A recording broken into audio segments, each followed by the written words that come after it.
What's going on, guys? Welcome back to NetworkChuck. Tonight we're talking about a bunch of random stuff because it's going to be an Ask Me Anything. So thank you for coming and hanging out with me on a Monday evening or whatever time it is for you. And I'll just be answering questions. Now, no, Aaron, I'm not drinking Tanzania coffee today. Actually, it's... what am I don't know what I'm drinking, actually. I forgot what I made. I made it earlier. Today's been a day of not recording, but planning. Been kind of exhausting, and I wanted to start out by answering this question. I saw it from somebody on Twitter, I think it was. Let me find who it was real quick. It's a good question because it tied right into what I was doing just now. Well, it was something about how do I write a script when I make a video, or do a lecture, or do I just come in and just blah, kind of like what I'm doing here. Well, if you can tell by my live streams versus what I do on my videos are a bit more structured, and that's kind of how I do it. So my process is actually kind of crazy. In fact, I'm working on a video now. Let me see if I can block out. Yeah, so this is kind of my wireframing, and it'll be a lot more on the other side too.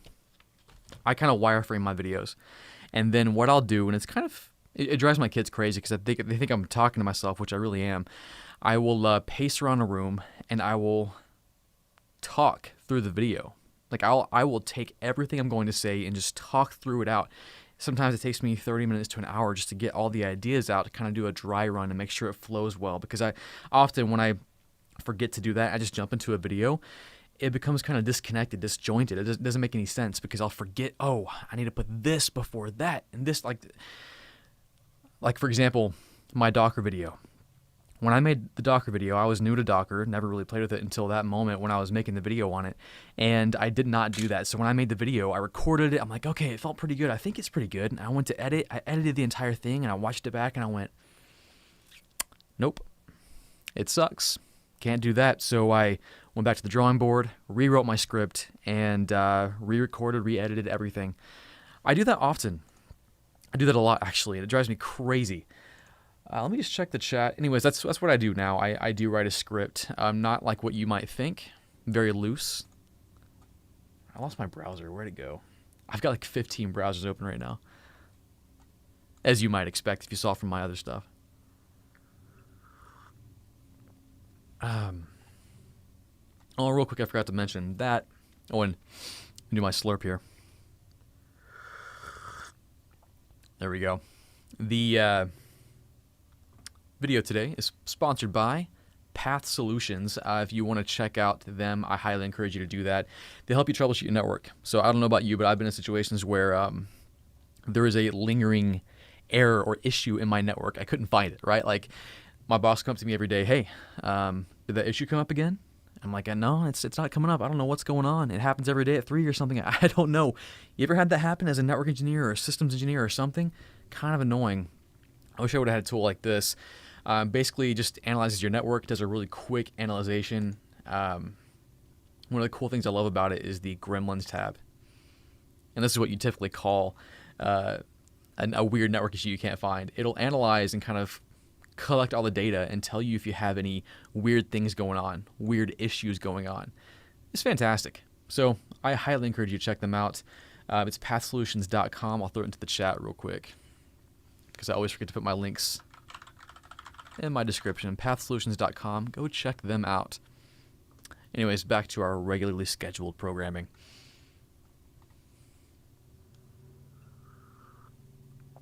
COVID Nuremberg trials. Asterisk versus free switch. Actually, I've not used either of those. Those are both, I think they're free open source phone systems.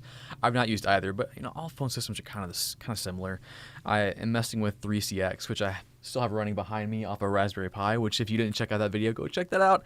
I did a phone system on a Raspberry Pi. They're all very similar.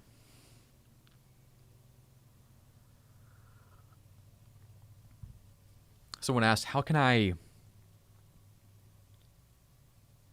get it to where when I text a number, a script is run? You'll need some kind of like some kind of app like Twilio, I think it will do those kind of things where you can accept a text and then it has like an API interface that'll trigger things off. That requires some integration, some work. So check that out. By the way, this will be a short live stream. I've been working on this project all day. It's one of those technologies, which I'm not going to tell you just yet. It's one of those technologies where I have to go all in. I have to lab it up. I have to do a bunch of things. I have to watch a million videos, a million training videos to make sure I'm confident enough to say something. What you may not know is when I make a video, yeah, I don't go very deep. I go very basic, overview, high level. But in order to talk about it at that high level with confidence, I have to go very deep in my studies to make sure I don't say something stupid. Sometimes sometimes I do say things stupid. Sometimes I don't do a good enough job, but that process has to happen. I have to go deep. So I've probably spent last 2 or 3 days diving deep in this technology. If you would have looked at my post on Instagram the other day, or was it yesterday, you would have a peek into what I'm doing. Gauge Plays says, hold on. What? Too much chat. What can you use to hack without Kali Linux? You can use any Linux distribution, now kind of Windows, because you can install Linux on Windows. Any of these distributions, any of these distros can have any app you see on Kali installed on them. So if you want to use Nmap, you can install Nmap on Ubuntu. You can install Nmap on a lot of things, actually. You can install any of the tools you see there, any of the password cracking tools or any of the DDoS tools. You can install those on any other Linux distributions. The reason people use Kali is because it comes pre-baked with a lot of stuff. It just feels, it takes a lot of the work out of it for you. And they keep it updated with all the latest tools. I talk with the guys at Kali. They're fantastic. And they're working on that thing like crazy. They're always putting out updates. I did an update video the other day. It's fantastic. That's why I love Kali. Someone asked me about Parrot OS. That's the other hacking distribution. I mean, these are all like Debian-based distributions. They're Linux. They're not going to be very different from what you might see in Ubuntu. They just come pre-baked with applications that you can use for hacking, and you just feel cooler when you use it, right?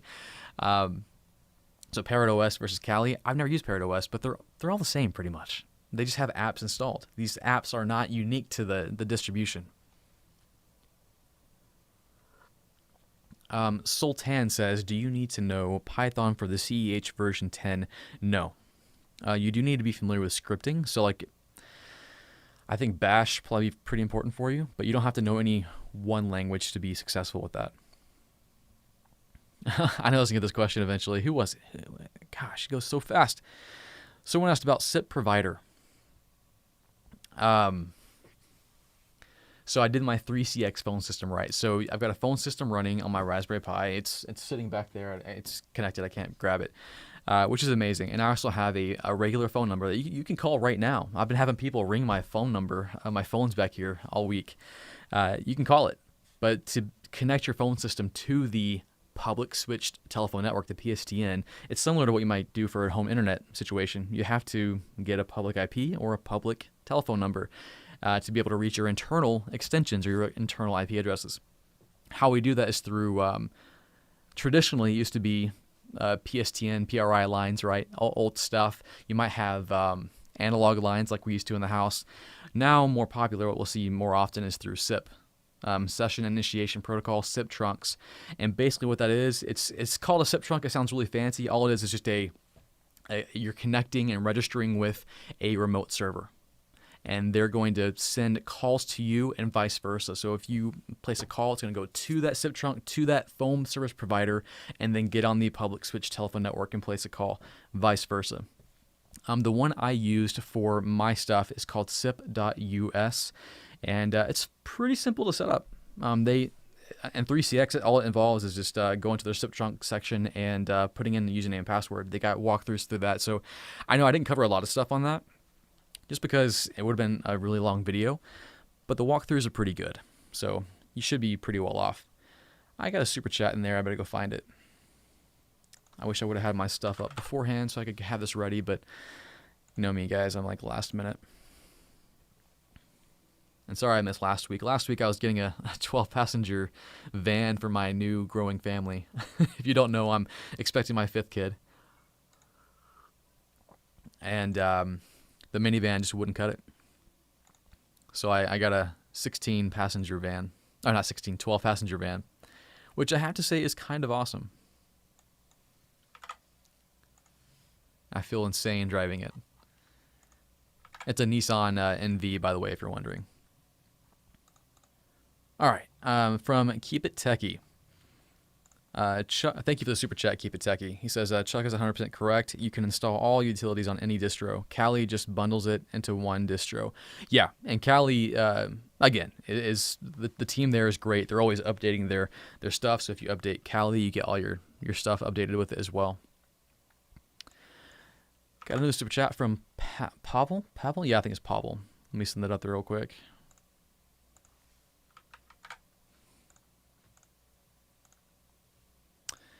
They say, do you use Mac at all or just Windows? I use it all. I use Mac, Linux, and Windows on a daily basis. I used to be a hardcore Mac guy, but there's just something about building your own computer, having your own components, knowing you can replace them all pretty easily, and also not killing yourself or breaking the bank and waiting for that next, oh, I can't wait for the next edition of Mac to release. Like, I'm tired of that. I built my own boy back there. It's fantastic. But no, I have a MacBook that I will just kind of is my daily driver. If I buy another laptop, it'll be Mac. Laptops, I won't do PC.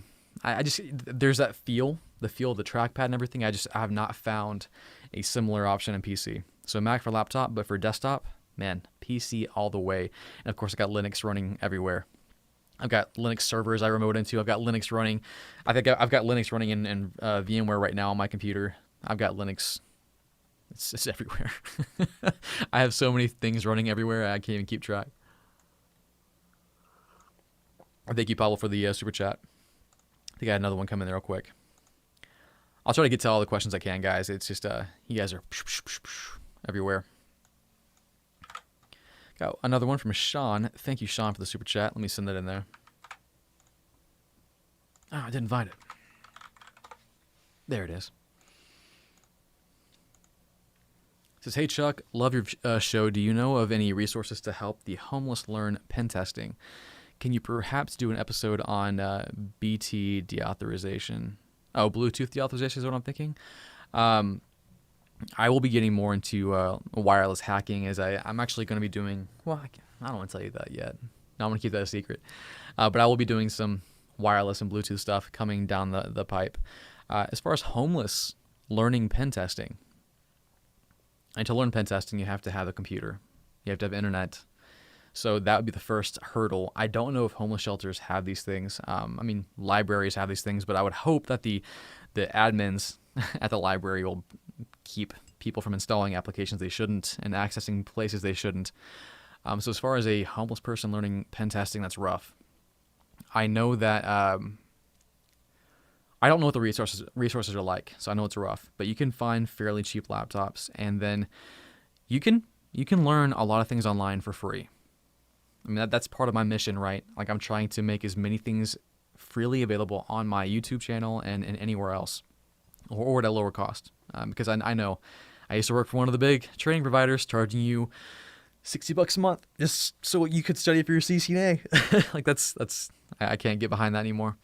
But yeah, so I think there are a lot of free options. First of all, you can find pretty much anything free if you search hard enough. The reason you pay for training is because it's curated and nice and easy to understand. For example, my videos, I know my videos, people tend to like them and they're easily understood, but it takes me a lot to get to that point. I'm studying all kinds of other stuff, going through documentation, reading, and that stuff's not very friendly. So I have to take that, digest it, and put it to something that's actually enjoyable to watch and listen to. But yeah, there's free stuff out there that may not be as fun to watch, but free is free. And there's labs you can always get a hold of that are free. What's that war games thing? It's like kind of like a hack the box situation where you have war games, you can go through stuff.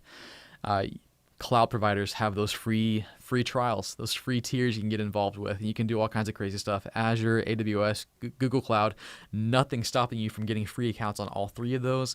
Nothing stopping you from having multiple free accounts on all three of those. I know I've got like 3 AWS accounts that I keep restarting. And I know the limitation is that they track your identity by getting your credit card, but have you seen those credit card things now where, like, Capital One's one of them, where they have this service called Eno, and you can generate a random credit card number, and and you can have a different credit card for whatever service you sign up for. So if you're doing Netflix, or if you're paying for YouTube and you want to join my membership, shameless plug, you can use a separate credit card that's auto-generated from this Eno thing. I think other banks use it.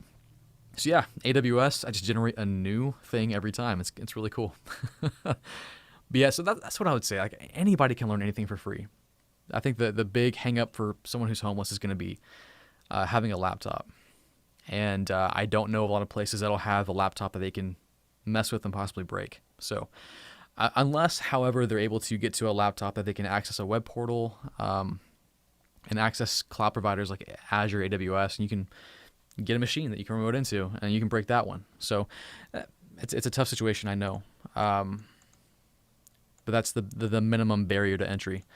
Got a super sticker, a unicorn from Sued 4K Security Crowd. Thank you for that thing, the unicorn. That's cool. Anyways, let me check and make sure I didn't miss any others. Oh, sure enough, here are some. You guys are awesome. I appreciate it. Gonna add that in here real quick. From Andy. Thank you, Andy, for the super chat. It says, are there any courses on Cisco WebEx, codec configuration, and API use that you can recommend? Tell you what, man. I checked out on the collaboration stuff when WebEx became really, really big. So I'm not sure. I know Cisco is going to have, in their training library, some good stuff. The things I relied on the most when I was a voice engineer, collaboration engineer, were just the documentations they have on Cisco, the walkthroughs. What's the official name for those things? The SRND, the official guides. Man, I lived by those things. I had those things downloaded PDFs in my Evernote. I'd go through them like crazy. That's what I would look at. Just got coffee in my beard, by the way. That happens. So yeah, I don't know any good courses for that kind of stuff. I don't know if it's I haven't seen any of the latest collaboration stuff for the new Cisco exams. I haven't seen any training on that. That's one thing I'm kind of curious about. With so many exams on the new Cisco training tracks, I wonder how good the training is going to be. Because I know a lot of training providers, some of the big ones, are feeling that pressure to produce all the training tracks, or at least the top 5 or 10, which is still a lot. And they're pumping out the content. And when you pump out content, you either have to, with good content, you either sacrifice time or quality. So when I produce my content, I try to find that balance. Often it takes me too much time to make things, ends up taking too long. You guys get mad at me for it, but I hope it's good. Other training providers, they focus on getting it out quick, so they sacrifice the quality. And I think that's what I'm seeing a lot of right now. So anyways, no, I don't know of any training right now. Got another super chat from, I think it was William. Thank you, William. Ever used Hack5 equipment? Had luck with them as a sysadmin? I haven't yet, but it's on my my to-do list. If you don't know what Hack5 is, they make little hacking tools. They make the Wi-Fi pineapple, don't they? So they make the Wi-Fi pineapple. They make the USB rubber ducky. All these cool little hacking tools you can use. I plan to go through those eventually. There's so much to do with hacking that I'm not bored yet with just the tools that are free right now. Sure, I can go out and buy stuff, but I think it's more fun. I try to, I'll tell you my methodology. I try to steer away from technologies that you can't play with along with me. I want every situation I come into to offer a solution for you to come and hang out with me and do it. So that's why in most of my videos, I try to say, okay, let's do a lab together. You can access this for free. Let's do it right now. I want you to do something. I want hands-on. Because I'm telling you, when I'm learning the technologies I'm teaching you, I learned it hands-on. So I'm trying to give you the hands-on. So these Hack5 things are cool, and I'll probably end up making videos about them. But the reason I don't do them immediately is because you have to buy it. That's why I love Raspberry Pis, because they're not that expensive, and you can do so much with them. So yeah, I've heard a lot about them. I haven't used any of them yet, but I plan to.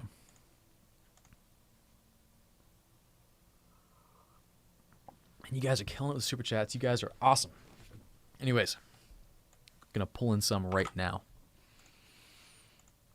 Got one from Cryptopher. I think it's a play on words with Christopher. I appreciate that a lot. Hey Chuck, I'm plowing through studying for my CCNA, and have started also during doing your AWS course. Any recommendations on Linux training? I would say right now, some of the best Linux training I've seen is on CompTIA's direct stuff. It's pretty good. That's just coming from me because I like. I'm more of a reader than a video watcher. I use both. I recommend both. But what I loved about CompTIA stuff is they would integrate reading with videos. Another one I love and used a lot was IT Pro TV. Really good stuff. So if you use my code, I think it's just code NetworkChuck, you get 30% off their membership. So that's what I would recommend for Linux training. And then if you're patient and can wait, I will be producing Linux training. Now, I know all of you are like, oh yeah, Chuck will produce that training in 2015, or no, I mean 2032. I can't even focus right now. I'm doing intermittent fasting, so I haven't eaten all day, and all I've had was like 20 cups of coffee. So if I seem a little weird and strung out, it's because I am. Yeah, anyways, I would check out IT Pro TV. I will be producing some basic Linux stuff. And then Udemy has great courses too. And then YouTube, of course. I think the best stuff out there, the best training out there is on YouTube. It's just not curated into a course you might, be able to just follow through and keep track of.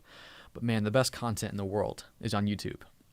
There's no creative boundaries. You can just create whatever you want. So, man, I watch YouTube all the time to get my best learning. Seriously. And thank you for checking out the AWS course. Appreciate that. All right, got another super chat from Dylan Piper. Gonna throw that in here real quick. Dylan, thank you. He says, you've inspired me to start hacking. Any advice? My best advice I can give to you is, one, don't get overwhelmed with all that you seem to need to learn. That's the first thing I kind of encountered. I'm like, okay, I want to learn hacking. And there's a lot. There's a lot of different ways you can hack something. There's and a bunch of different categories too. Like there's network hacking, and there's looking for software bugs, so like kind of using tools to find it that way. There's a lot. There's pen testing, and there's bug bounty. Like there's so many things. Take it one baby step at a time. So what I'm doing is I'm just going through a course, and I'm encountering a tool, and I dive deep. And I figure out how I can use the tool the best way I can. Often that ends up turning into a video that I make, and I get excited about it, and I want to produce it, and it's fun. That's what I would do is find the best way to have fun with it. My best advice, because and don't ever learn something that you can't immediately play with. Now some things are just hard theory, right? Like the hacking methodology. It's hard to apply that exactly right when you learn it. Often I'll tell you what, in my studies, I skipped right around that sucker. I skipped right around the theory. I went straight to playing with stuff. So yeah, make sure you're always doing something hands-on and staying interested. If you get bored and you feel like quitting, don't just stay in that little same technology. Move on to something else. Move on to something more exciting. That's what I do. I skip around a lot, and you might notice that by my content. I skip around to things that really interest me. And then I guess this is my third piece of advice. When starting to hack, make sure you don't ignore the basics. Hacking is just kind of an add-on module to what you should already know in IT. Networking, you gotta know networking. You gotta know Linux. You gotta know sysadmin stuff that might involve knowing Windows servers. Hacking is just taking advantage of all these things that you should already kind of understand how they work. Now, through the process of learning hacking, you will learn more about those technologies, without a doubt. But it helps. It helps to already know how those things work, how to build them, and then at that point you could feel more confident in how to break them, which is really the fun stuff. But the reason I can kind of come into hacking with a bit more confidence than I think a lot of noobs, is I've been doing IT for a while. I've messed with VMware, I've messed with Windows, I've been a network engineer, I've been a systems engineer, I've done cloud stuff. I have a lot of prerequisite knowledge I'm bringing to it. So don't skip that stuff. So if you are starting to learn hacking, you find that like, oh my gosh, I'm hitting the networking section and I'm running this command, but I don't really know what it's doing. I have no idea what's happening. Maybe go back and get your CCNA. Maybe go through Network Plus. Like get that prerequisite knowledge. It will serve you better. That's what I would say. Hope that helps. Got another super chat from Ionut Budenu. Hope I pronounced that right. I'm sorry. I'm hyped up on coffee right now. Thank you for the super chat. And it says, hello, Chuck. What are the first 3 steps on learning Linux from your perspective? Thank you. Salut from Romania. Romania. Awesome. First 3 steps on learning Linux. First step is start right now. I know I say it a lot, but right now means right now.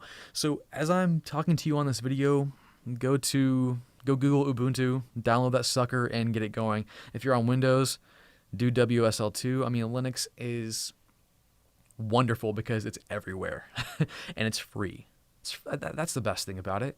It's free. So start using it right now. And so I guess number 1 is start playing with it now. So that usually means the first hurdle is just how do you get it?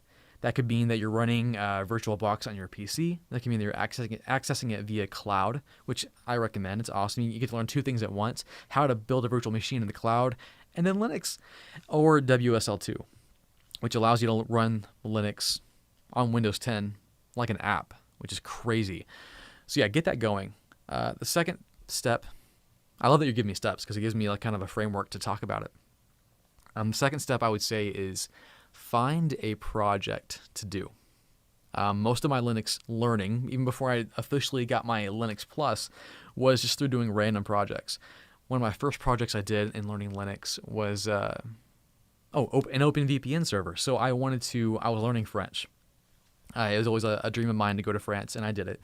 But I was learning French, and one of the ways you can learn a language is kind of immersion. So watching French TV shows, French news, and all that kind of stuff.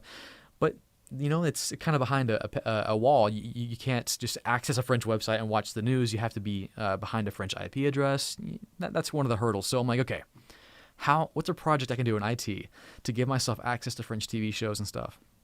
And this is before no, I'd say it wasn't before NordVPN and stuff like that. Because you can do that now with NordVPN free. Or not free, but it's much easier. But I wanted an IT project. So I bought a cheap VPS, a virtual private server. I think it was OVH that I used. And it was based in France. It cost like $2 a month or whatever. And I set up OpenVPN, which involves a bit of Linux. It involves doing some stuff. And I had most of it, I'm like, okay, I don't know what I'm doing just yet, but I kind of researched it, walked through it, and got it set up. It was awesome. And I was watching French TV shows. So find a project like that. It's just a fun, random project that allows you to kind of go through stuff. Get a Raspberry Pi. If you can afford right now to get a Raspberry Pi, so many fun projects you can do without breaking your own stuff, right? Because you can end up breaking your stuff, even if you're being really careful. So you get a Raspberry Pi, do a project. Like set up a file share, set up a Plex. Like there's so many things you can do. Just Google some Linux projects, and then did I do number 3 yet? 3. Oh, what did I say? 3. Learn Bash and learn it well. That's what I would say. A great resource is Codecademy. They have a free version of their site. It's Codecademy. Let me get you a link real quick. Get a free version which will take you through learning the basics of Bash. Get you hands-on immediately. And they have a paid version, which I recommend, but I get a lot of people, it's out of reach. Can't talk right now.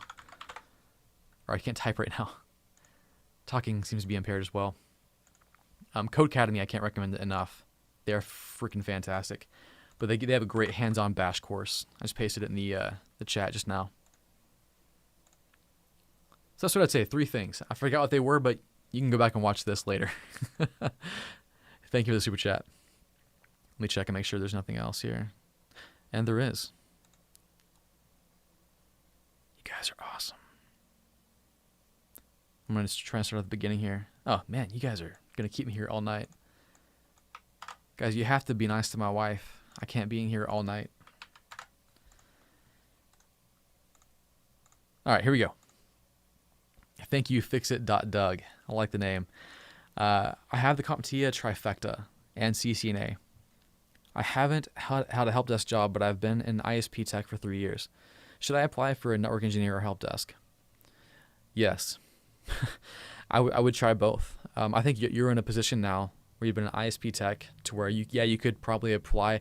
I wouldn't say network engineer. I would change my keyword to look for network admin, or maybe even just junior network admin or entry-level network admin. That's where you're going to shine. Or network technician. That'll be a good thing. If you're having trouble finding a job with those keywords, if you're having trouble getting interviews, help desk. Traditional help desk will give you a great path to that next level, because most of the time, man, get on a help desk, there's going to be tier 2, tier 3 that are dealing with more network stuff, and then you have your network engineers, network admins, entry-level guys who are working right there at that level.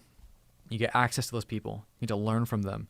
So see it as a learning opportunity and a way to step up. That's how I did it. That's how my brother did it. That's how pretty much every network engineer I know did it. So that's what I recommend. So I know you're already an ISP tech, which I'm not sure exactly what you probably do right now, but I can tell you probably can apply for network admin jobs, but I would keep my eye out for help desk jobs. Some of those descriptions are kind of cool because they ask for people with a bit of networking experience. They might want your CCNA for a help desk job. They might want you to have Network Plus. They might, in the job description, want you to be able to do some networking things. So you can kind of know, oh, that's my next step. Or maybe when you find a help desk job, look and see if they have any network engineer jobs open at the same time, and see what they look for in a network engineer, so that you kind of have that path. You know how to build that skill set. That's what I used to do when I was on the help desk. I would look at network engineer jobs, but I would also look at help desk jobs and look and see if there's a path up. See if there's a way. Got to find my way. Moving laterally is sometimes the best option for you if you don't have an opportunity at your current company. Thank you, Doug, for the super chat. Got one from Sean Flynn. Gonna throw that in here real quick. Thank you, Sean. I'm losing it. Thank you, Sean, for the super chat. Would you worry much about timelines for certifications? I'm afraid that I'm rushing topics and not sure if I should go back. Hold on, something's moving on my desk. Much better. I'm afraid that I'm rushing topics and not sure if I should go back and dedicate more time. I feel like I might use up too much time. Great question. I've been there. I am crazy guilty of spending too much time studying for certifications. At the same time, I've on the flip side, I've spent, I went too quickly. A great way to mitigate that is practice exams. It's a great way to keep yourself honed in. So when you feel like you're at a certain point where, like, yeah, I've learned a lot. I think I've gone through all the topics. And you're probably feeling like what you just mentioned. There are topics I feel kind of weak on. I'm not sure if I'm strong enough yet. Let me go back. Before you do that, check in with yourself. Do that practice exam. See where you're at. See how you score. They'll tell you where you got to brush up on. They'll rate the categories for you if it's good, and tell you where you're at. Other than that, it's a tough balance, because I don't want you to spend too much time studying for one certification and get that test paralysis to where you're spending so much time doing it and you never end up taking the exam. If finances allow, be prepared to take it twice. So now, right now, back in the day, when like scheduling that exam, which could be $300 per exam, I had to be very, very careful. Like, that was saving up a ton of money. I wouldn't have that money again for a while, so I had to make sure I knew the stuff. Now I have a bit more disposable income that I'm further along in my career, so I don't wait that long. It's okay if I fail an exam. Often I end up passing it just because or not because I was ready and I wasn't sure if I was. So one thing I've learned in that in having that disposable income to where I could take a few chances is that back in the day, I probably would have been a lot more, I was a lot more ready than I thought I was back in the day. I should have taken my exam a lot quicker. So to answer your question, a practice exam will be your guide, but also on the flip side, you want to make sure you learn the technology really well. So I think a good way to mitigate that as well is to make sure you're doing hands-on stuff a lot.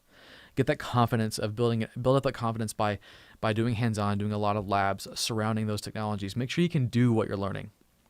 I understand an exam can kind of give you those trip-up questions, the theory questions where they might trip you up. You have to memorize ports and memorize command line commands, right? But if you can do it, if you can get into a lab and actually do it, that's good. That's a good indication that you're probably going to be ready. That's the two things I would tell you. Thank you, Sean, for the super chat. Got a super chat from Sued4K again. Thank you for the super chat. Let me paste it in there real quick. I don't know the answer to the question, but I'll try to stumble through it. Do I know tools to play with OAuth tokens? No, I don't. Oh wait, do I? I was playing with something last week or the other week. No, I don't right now. I haven't gotten there yet, but I'll get to it. But thank you for the super chat, and it's something I'll keep in mind. All right, got a super chat from Jism Joe. Put that in there real quick. Throw it up. Chuck, what did you use to learn the CCNA? I have limited time to get my CCNA, and unfortunately don't have time for you to finish your series. And his name's Andrew. I don't think anyone has time for me to finish my series. I'm gonna pick up the speed. Don't worry. I've got a few things I've been playing with, but I will find a good cadence. Guys, I'm working on 5 kids now, so I got to be careful. But no, I promise I will become more organized. So what did I use? Well, I got my CCNA back in 2013, which, holy crap, that was 7 years ago. Wow. Yeah, so back then it was very different. I used CBT Nuggets to get my CCNA. I used the book, and I used real equipment, which you can still use today, but I think the best option for you now is Packet Tracer, GNS3. No, Packet Tracer. No, stick with Packet Tracer. That's the fastest way to success. And then BOSON NetSim. That'll help you. So if you have a short time span,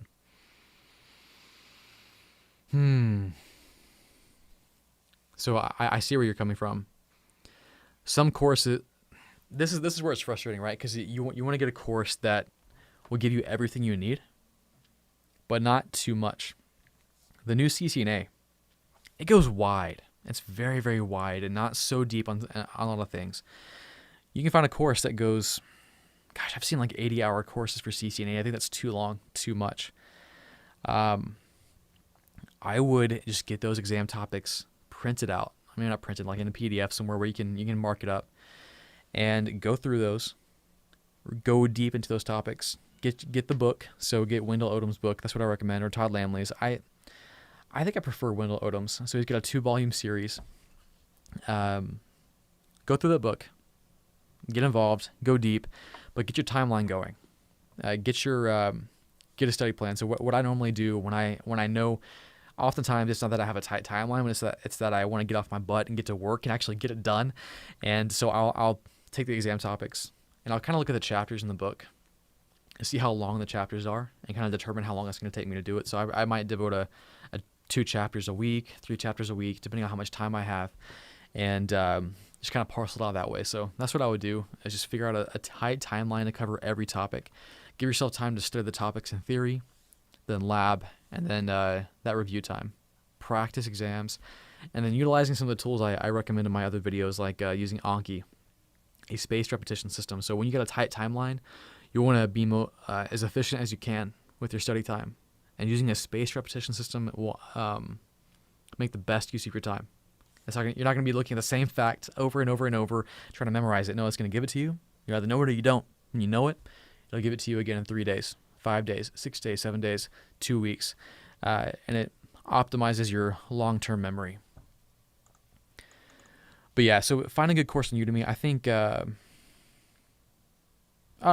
who's the best right now? David Bomble's awesome. He's awesome. I'll check him out. And, of course, I love CBT. You know I do. I helped make that course. Of course, I don't work for them anymore. And they took my money. But no worries. You can go watch that. It's great. Oh, wait, did I miss something? Oh, yeah, here we go. I'm kind of cotton mouth here.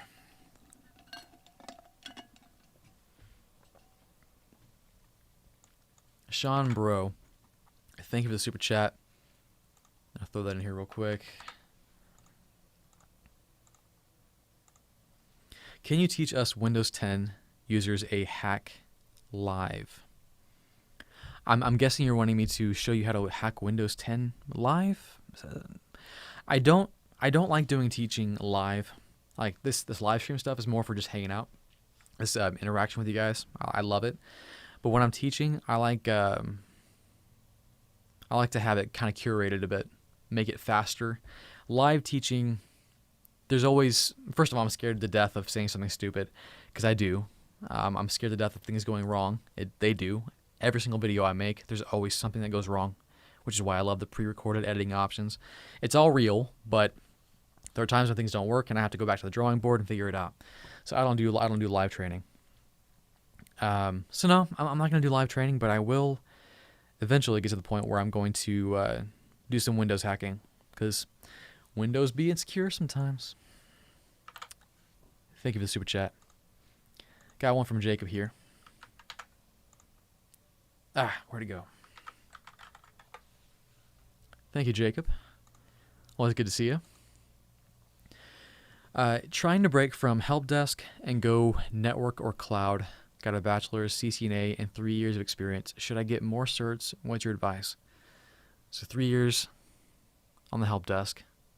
You have bachelor's and CCNA.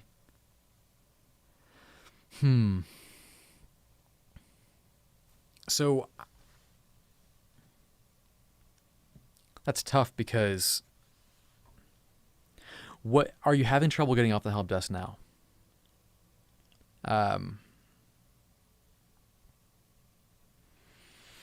Because 3 years in the help desk, that's enough time to feel like you can go somewhere else and move up and take that leap. If you got your CCNA and you got your bachelor's, man, you got the certs, the pedigree, and the experience. You're ready. So I'm wondering, what's the hang up right now? Either your current company doesn't have the opportunity, which that may be the case.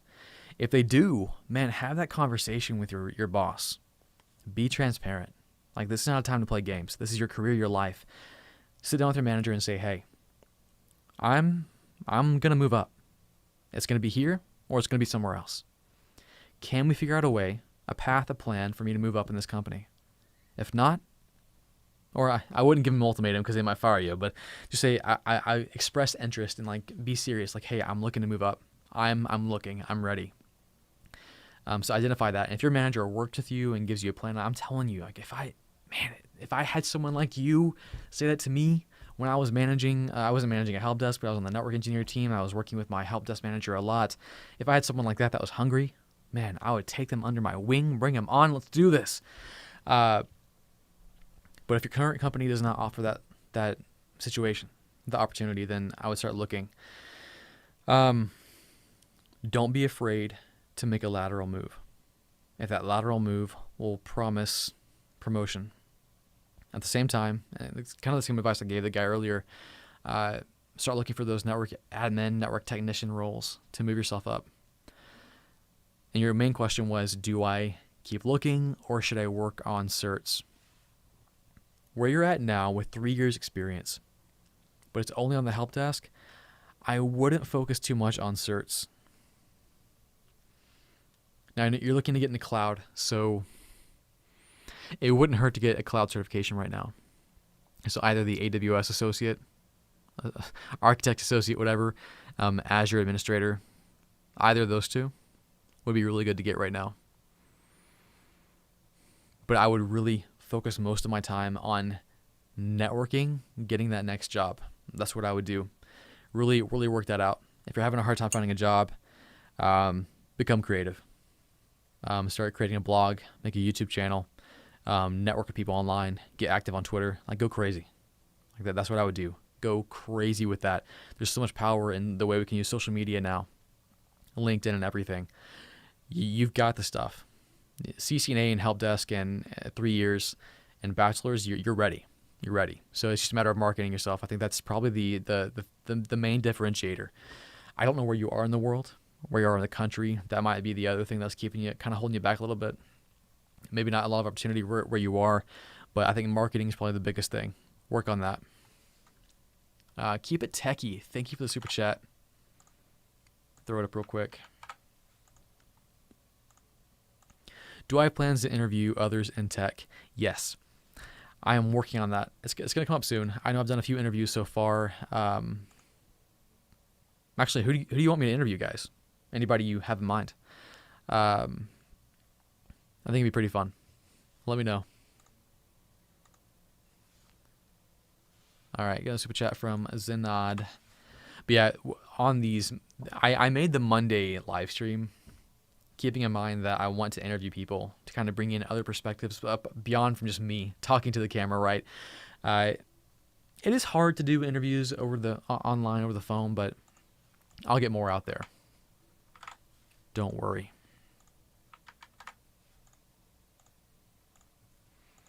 So thank you, Zanad, for the super chat. So hello, Chuck. Love your videos. I wanted a 2020 idea from you.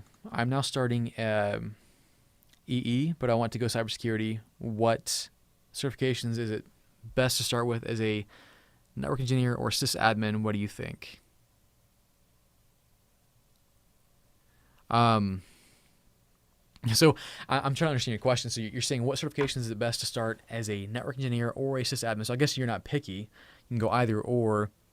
What certifications are best? So I would ask first, what do you already have? You want to have a solid foundation. First of all, do you know how to fix a computer? Do you know how to fix a laptop? Do you understand those basic components, motherboard, RAM, hard drives? Like, do you understand that stuff? You need to know that stuff. There's nothing worse than encountering a network admin who never went through the ropes of being on the help desk and knowing that stuff. I think it's important. It's vital. Do you know that stuff? If you don't, might be worth going down, getting your A+, or at least, yeah, A+, I would say. As far as moving into the sysadmin role or network engineer role, CCNA, I'm telling you, it's one of the best certifications right now. With the new revision, it was strong before, and being the best networking certification out there. Now, with how wide it goes, and looking to virtualization, a little bit of security, a little bit of wireless, a little bit of automation, it's good, really good to give you a really good taste to move into that next situation. So yeah, CCNA all the way. As far as sysadmin, I don't know. I know Microsoft still has it. I haven't checked in a while, but I know I posted a video a while back how Microsoft's killing off the MCSA, their on-prem stuff, and focusing on Azure. Did they officially kill that off? Because I know they kind of forced the timeline because of everything going on. They pushed it back. I'm curious where they're at now. But yeah, any one of the Microsoft admin certs. Sysadmin can also include Linux. Man, learning Linux. Again, it's one of those technologies like Python, like security. That's the just an X factor skill you can add to your resume that'll differentiate yourself. Linux has helped me in every single area of IT I've been in. Every area. Cloud, collaboration, networking, everything. So Linux, man, pick up Linux. And all the things you're learning now, as far as like moving to certifications and getting to becoming a network engineer, sysadmin, all build up a path to cybersecurity. All right, get a super chat from DJ. Throw it up here.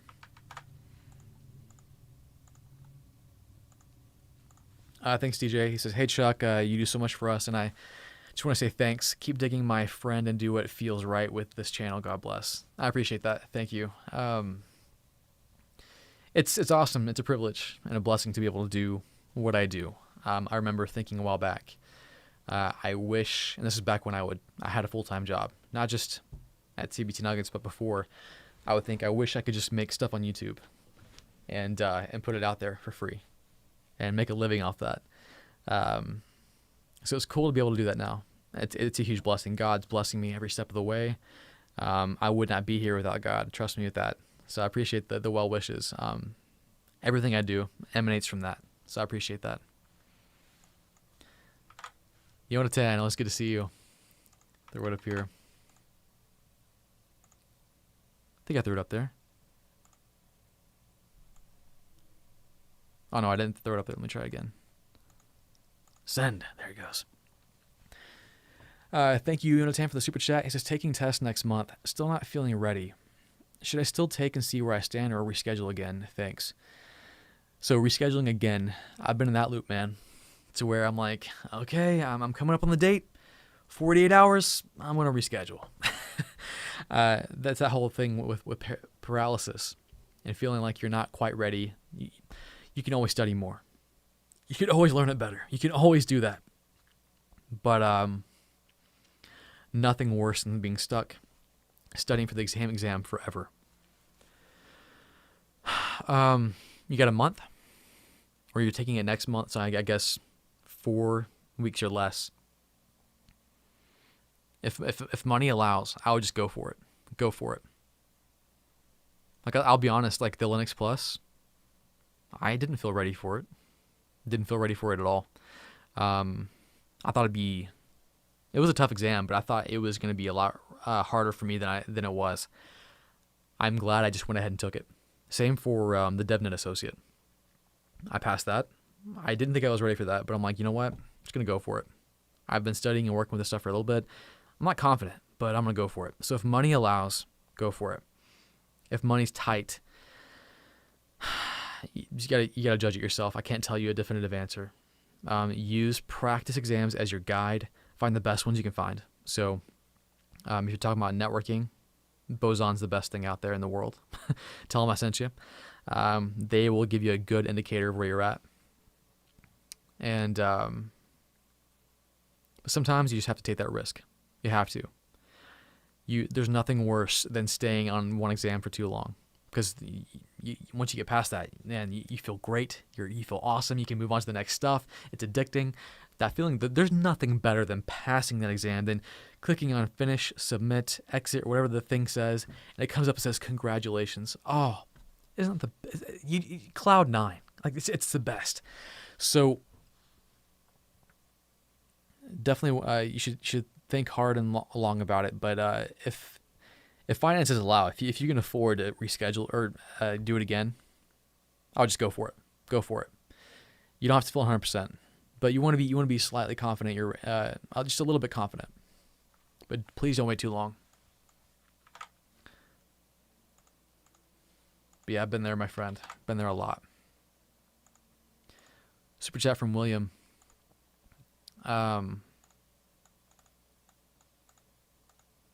Oh, you're the guy who asked about Hat 5. Sorry, I'm like, what is he talking about? Thank you again. I agree, love their equipment, but so much you can do with a Linux machine and what you can do with a Wi-Fi, especially adapter that supports monitor mode. Yeah, I mean, seriously, gosh. I mean, I think most of the stuff, back to the Hack 5 question that William had posted earlier, Hack 5 designs hardware solutions for hacking. Most of their stuff can be engineered yourself. So, for example, when I made my Starbucks hacking video, which it now says redacted because they came after me, if you didn't hear about that, I had a video where I said I went to Starbucks and I didn't hack into their Wi-Fi, but I did hack around their Wi-Fi using certain methods, man-in-the-middle, evil twin attacks and stuff. It was really fun. But you can do all this kind of stuff by buying a Raspberry Pi and a little USB Wi-Fi adapter, which cost me like, I think $15, and it supports monitor mode, which is important.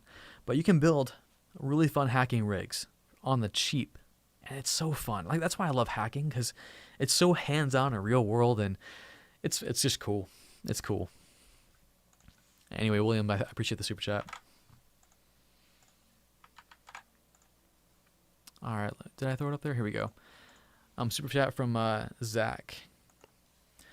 Zach says, should I learn C language first before I learn Linux, or should I go straight to Linux? I've heard that C is the basis of it, so I thought it might be better to learn that beforehand. So, first, let's start out with, what is your goal, dude? Because learning C, yeah, sure. If you want to become like, if you want to be the Linux guy, if you want to be the next Linus Torvalds or whatever you want to do, sure, keep that in mind. But what's your goal? You may not have to go that deep. I don't know anyone who needs to go that deep. That's craziness.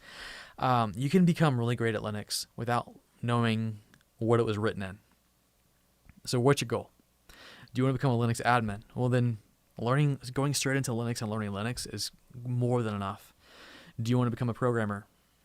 Learning Linux is great, but I think you can do great at learning Python, learning any other program. I don't know what you're trying to be, if you're trying to be a web programmer or anything else. But yeah, learning C just so you can become better at Linux, I don't think that's a good path. But yeah, it just depends on what you want to be. If you want to become a Linux boss, if you want to already start programming in C, then yeah, learn C. I wouldn't say, if your goal is to learn C and program in C, then start with C and learn Linux along the way. But yeah, my only piece of advice for that is, where do you want to end up? What do you enjoy doing right now? Don't plan that far ahead to where like, yeah, I did my first Linux command and I love it, so I'm gonna learn C because I want to become a Linux boss. I've been there. Like so many CCNA guys do that, right? Like you start learning networking, you do your first show IP interface brief, and you're like, this is sick. I'm getting my CCIE. Like, whoa, hold on. Just because you enjoy networking doesn't mean you have to get your CCIE. It just means that you like it, and you may only want to go so far, and maybe pair it with other skills. And you might just find that you love that area. Not everyone needs to be a CCIE. Oh, let's cap. Not everyone needs to be a CCIE. Not everyone needs to be learning C to do Linux. So that's my advice there. I hope I answered your question. I'm not sure what direction you're looking at going. All right, let me see here. Man, you guys are killing it. I swear. I'm going to be here all night.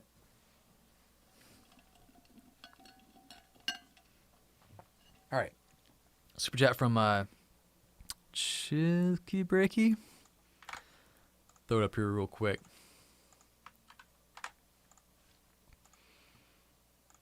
All right. It says, hey, Chuck, do you have any advice? Oh, wait, I didn't throw it up there, did I? Make sure I did. Hey, Chuck, do you have any advice for someone in their first position as an IT tech DevOps guy who didn't finish their college degree? At what point will experience be as valuable as a degree? Right now. Right now. Your degree would have gotten you that job. You already have it. You're golden. I made the mistake of thinking I was going to WGU, Western Governors University, when I was already a network admin. And when you first sign up for it, they ask you, what's your goal? Why are you getting your degree? And my only thing I could say was that I wanted to, what was my reason? Oh yeah, my only reason was that I wanted to eventually work for the government.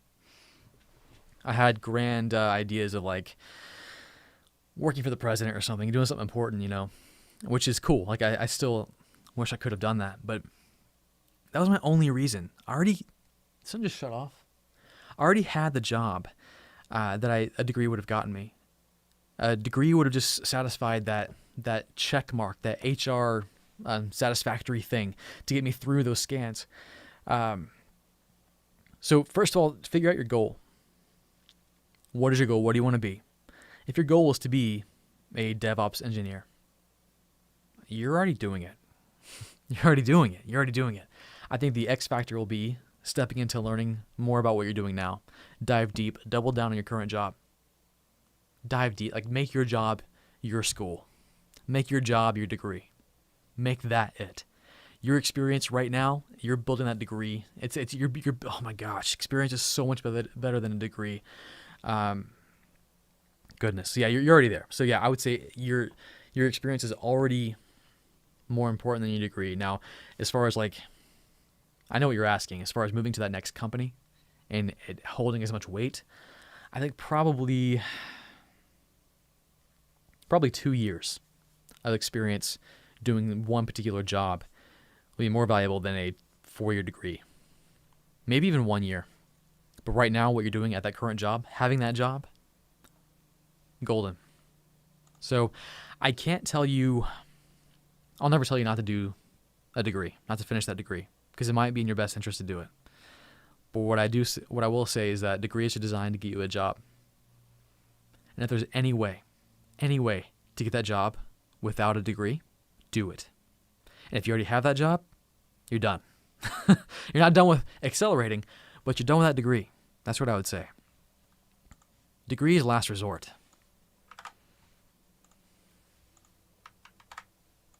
In the U.S. Asterisk. In the U.S. And Miles, always great to see you. Thank you for the super chat. It says, Chuck, I recently moved from help desk to network engineering role at only 22. I hate you. No, that's awesome. I think that's where I was too, actually. I was the network admin. I kind of junior, but that's awesome. I'm wanting to go for DevNet or CCNP. Which one first? Great question. So you're in a network engineering role.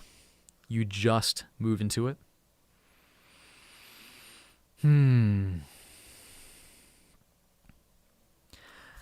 I would say first, do you need your next certification just yet?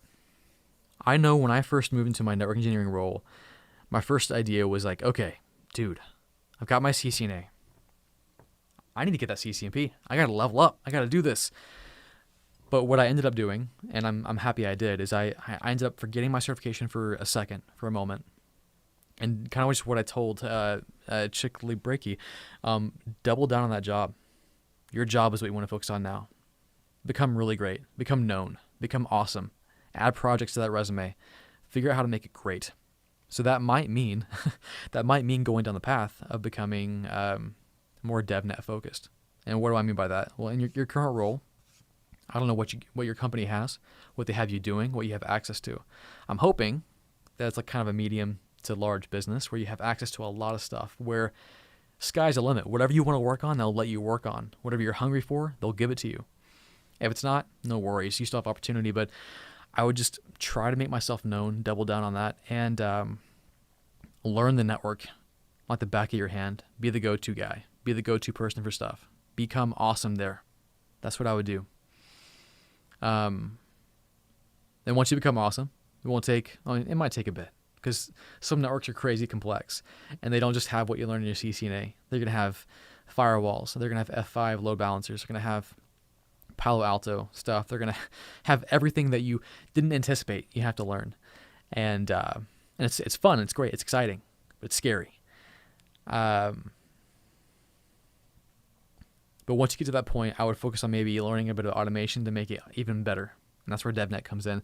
So I always tell people, get the next certification, get the next skill that complements you right now that you can put to use immediately. Because learning a skill, getting a certification and a technology that you can't use right away is good, but it's frustrating, and because you end up losing that knowledge.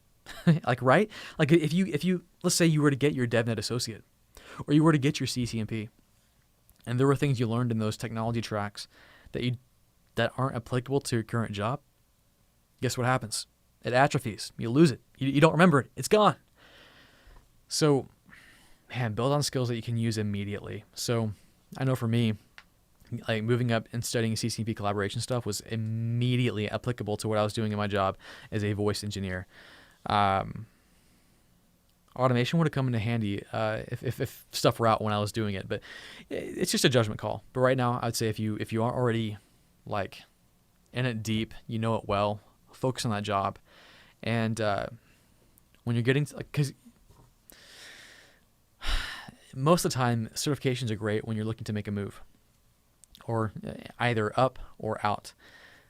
So I would get comfortable at your company first, become awesome there, and then kind of see where you're at. Look at the landscape.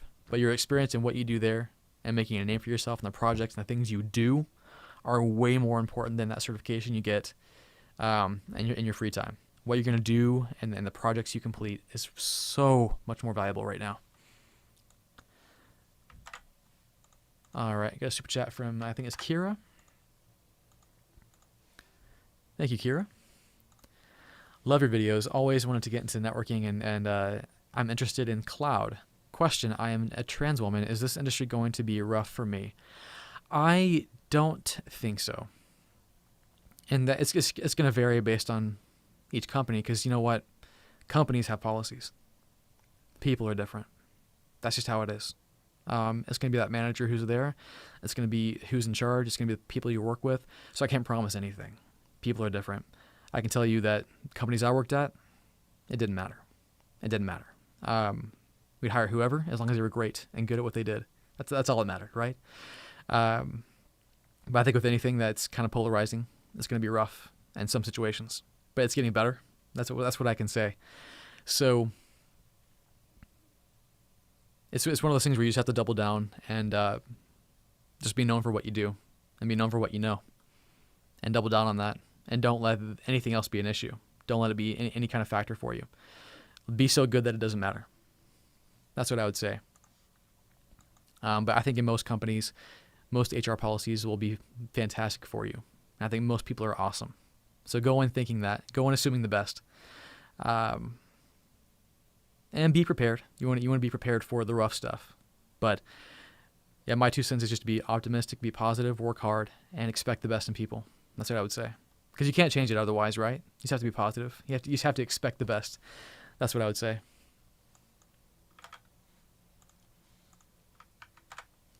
All right, super chat from, oh wait, where'd it go? CJ. Did it go up there? Okay, cool. I'm transitioning from Salesforce as a certified developer and wanting to pursue cloud security. What would be the best certification route to take? So interesting. So you're a developer, and Salesforce, man, good money. But yeah, it's kind of pigeonholing you into one situation. Jobs aren't as plentiful when you focus on one technology, right? So I would just jump into the first entry-level cloud certification on whatever track you want to go down. Best one out there still, most popular one is AWS, just because there's more jobs out there. So I would get the AWS Solutions Architect Associate. One day I'll get it perfect. Did I do okay? I think I did okay. Yeah, go that route.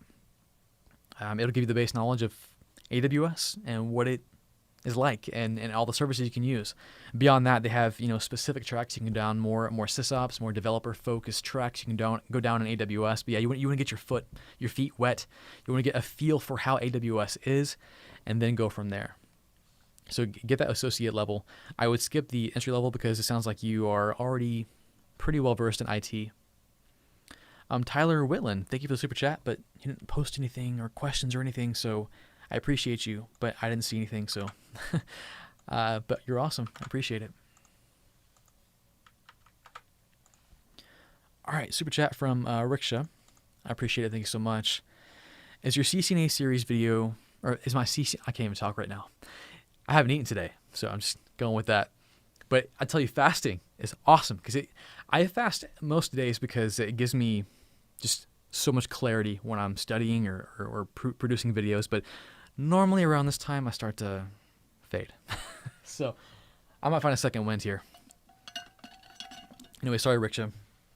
Is your CCNA video series good enough to get certified? Not yet. I will tell you this. I've taken the new CCNA. My CCNA series is going to be more than what you need. It will be. Because I'm going to be more real world, more practical than I need to be. And that's just how I teach. If I can't give you a real reason to use something, then there's no point in me making a video about it. I mean, I hate just dumb theory, just for the sake of learning theory. So everything I can take from the CCNA and make it practical, I'm going to. I will double down on my pace, which doesn't take much to double down on what I'm doing now.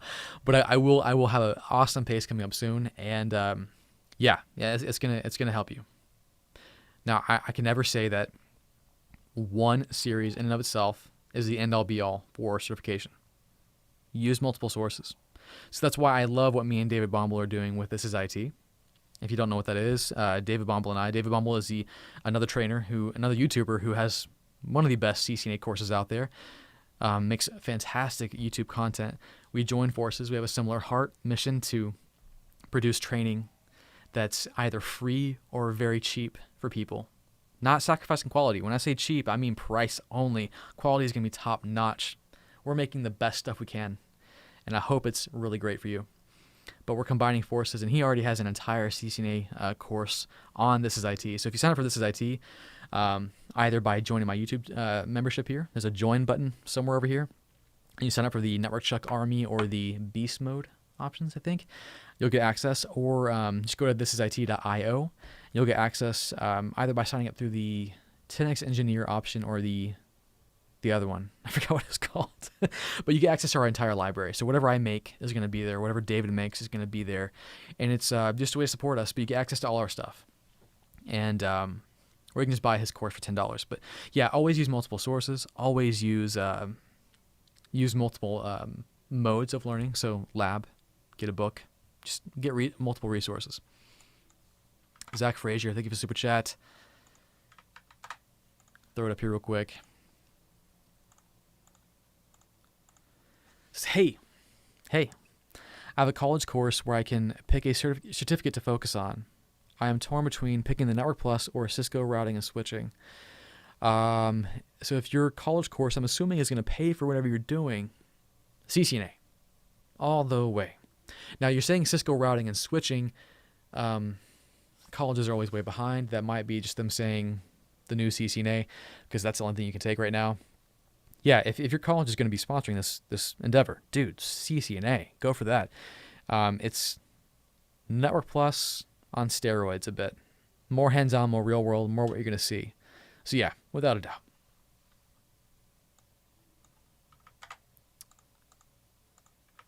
All right, I don't know what this is saying, but I'm going to read it anyway. Matthew, I appreciate the super chat. How does your wife feel about you growing a beard for your trademark YouTube logo? Actually, it was reversed. So my wife loved my beard. I've contemplated shaving it, but she will not let me. And of course, I can't do that now because it's my thing. It's my brand. But yeah, no, the beard was there first, and then I chose the logo because of my beard. I don't even notice I have a beard anymore. Like once you have a beard, it's just there. It's part of who I am. The only time I do notice it is when I'm drinking coffee, and sometimes I haven't trimmed it in a while. I get coffee in there, or when I'm eating eating sandwiches and like hamburgers is almost impossible with the beard, with the proper mustache going on. My wife loves it. To answer your question, she wouldn't have it any other way. And of course, my children would not recognize me. It'd be terrifying. Oh, Tyler, there's your message. I'm sorry I missed your message if you had posted it before. Is there a way to plausibly deploy SSO at home for virtual machines, Docker containers, and everything else I forgot about? Yes, there is. I've looked into it, but I haven't actually done it. So my big grand scheme is to eventually have this crazy lab in my house to where I'm implementing and using technology you might see in the real world. SSO, I'm trying to think. There's a product I found that was free. There's a lot of enterprise grade products that'll give you free access for low usage, like maybe 2 users or whatever. Let me Google it real quick. I'm just sitting here making up stuff.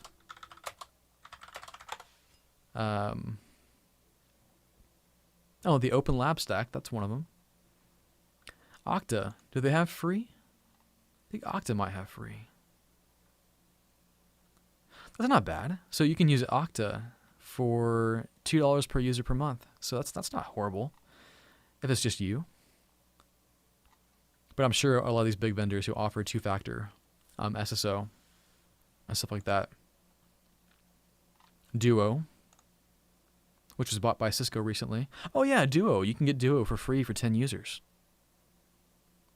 So yeah, you can utilize that for 2-factor, and of course you can use Active Directory as your can't even think right now, your federated source, blah blah blah, all those words and things. But yeah, you can use Active Directory, which I know is not free inherently, but you can use Linux. They have a software for Open LDAP or Open LDAP. Yeah, Open LDAP. I'm gonna play with Open LDAP soon as well. Nathan, you read my mind today. I guess if you're on my YouTube channel right now, I can go ahead and tell you guys. Yeah, I'm working on a Kubernetes video right now. It's funny you asked about that. That was what I was working on today. It's awesome. It's awesome. I have a lab in my house. I have a lab in the cloud. So I'm working on that now. So yeah, the answer is yes. I have an email from you. I'm going to respond to you here soon.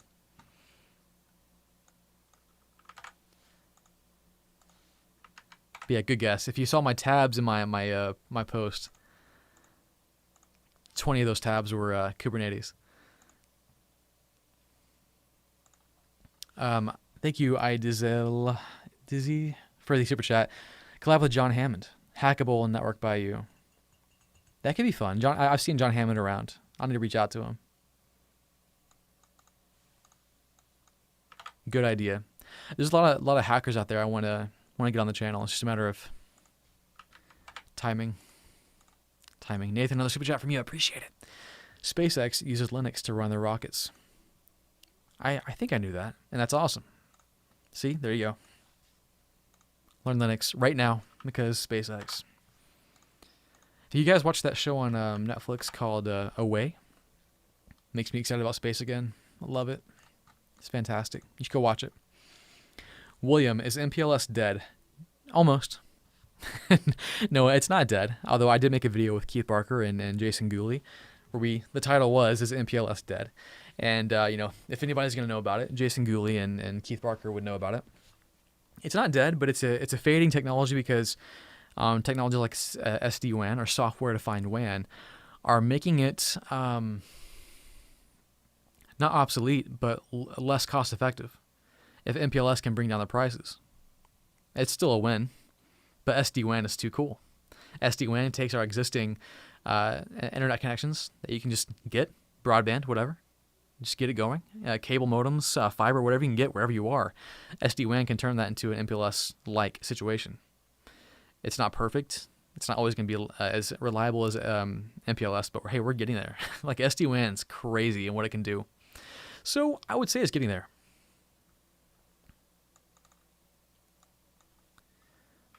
The life of a network engineer. Sounds like you are making a killer YouTube channel.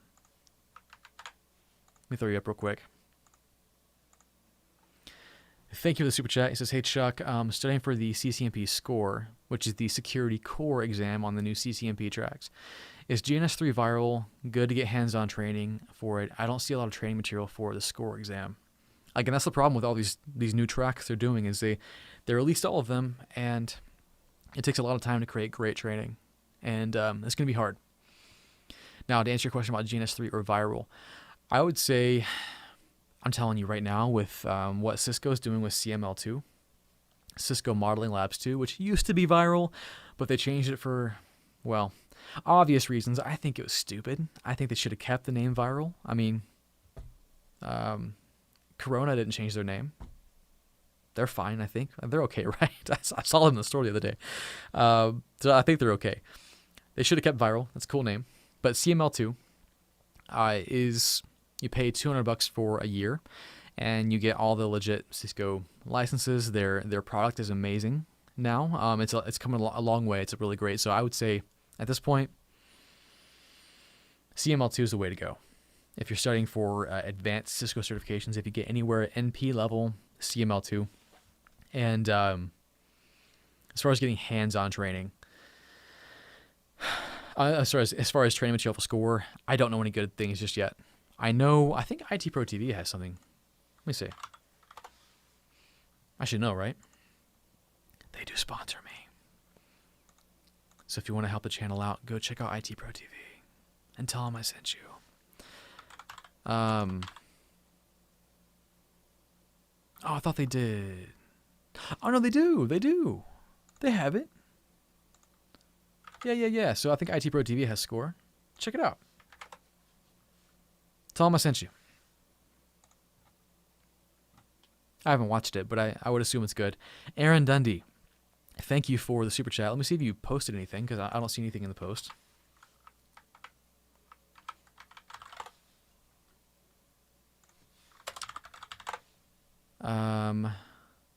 Oh, there it is. Let's see it. Thank you for the super chat. I'm not sure I can see the whole thing here. You talk about jobs where you live. What about remote work? Is that significantly harder or another reason you don't talk about it? I had talked about it. I just, especially now with the situation, it's more prevalent and probably easier to get a remote job. But I can tell you this, I tried really hard for a while to get a remote job. I eventually did get one, but it takes time. And I'll tell you where when you're just starting out, it's almost impossible to get a remote job, because to work remote, you have to verify and demonstrate credibility and trust. You can't just come in being a freshie, a noob, on a help desk or a new network engineer at a company and expect them to trust you to be at home or wherever you are and work on their stuff. That's just rough. They don't know you. So you demonstrate trust by either building it up, working at a company, and negotiating a remote work situation. So either saying, hey, can I work from home 1 day a week, 2 days a week? Let's build that up. Let's make it happen.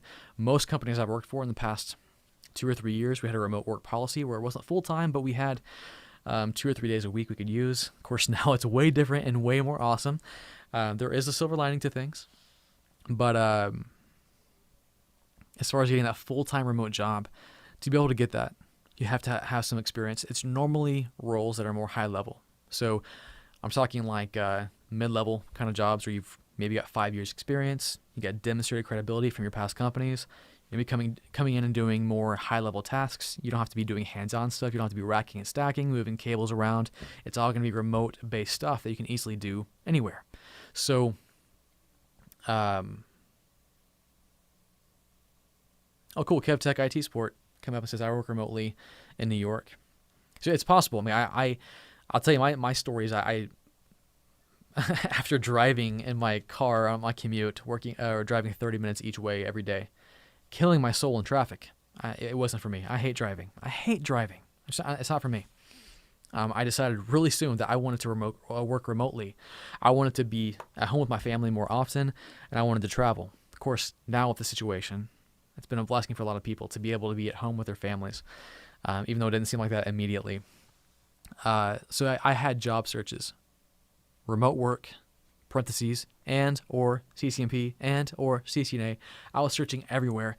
I was willing to take a pay cut. I was looking for remote jobs, and they'd come up, and I would get offers, and sometimes they'd be too low, sometimes they wouldn't be the right situation, but I eventually did get one. The second thing is that, so I'll say this, starting out, it's hard. If you have experience, and you've demonstrated trust with your company or with your resume, then there's flexibility. So the way I got my first remote job is just by negotiating. So I was a collaboration engineer. That's a skill set that's hard to find. It is. It's a hard skill to find. It's not very popular. So I had jobs coming at me left and right. It's hard to find guys like me who knew that. So this job came around and they were like, hey, we need a guy to do this. And I had the luxury to say, hey, I'm interested, but I only want a remote job. Nothing in their job description said anything about being remote. It was a full-time, hands-on, you're in the office. I said, hey, I'm interested, but I only want remote. They came back and said, we can talk about that. So after my interview, it was fully agreed. I was going to be able to do it remote. Not only that, but they knew what I was going to do. At that point in time, if you look back at my channel, I posted a video about it. I had planned to take my family and travel in an RV full-time. So like we're going to sell everything, get into an RV and travel the country. And I was going to work remote out of this RV in areas where internet might be crappy. So I'll be, using my cell phone and crap. It was not going to be like the best working situation, but they agreed to it. They're like, yeah, you can work remote. Sure. Whatever. I didn't end up going through with that. But once you have a skill set that is desired, that's valuable, you can negotiate. Don't be afraid to do that. So just because they don't say remote job in the description, don't be afraid to respond to that recruiter and say, hey, I know it doesn't say that, but I want remote and I'm awesome, so they want me. Just trust me, it's a way to do it. All right. I know I got more super chats. I'm going to refresh my screen here.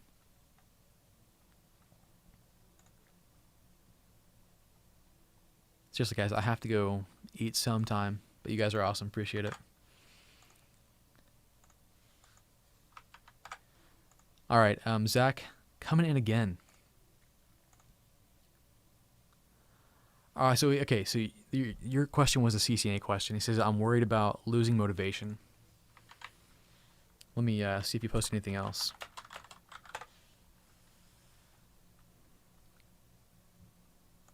So he's worried about losing motivation to study for the CCNA due to my busy schedule. Any advice to stay motivated?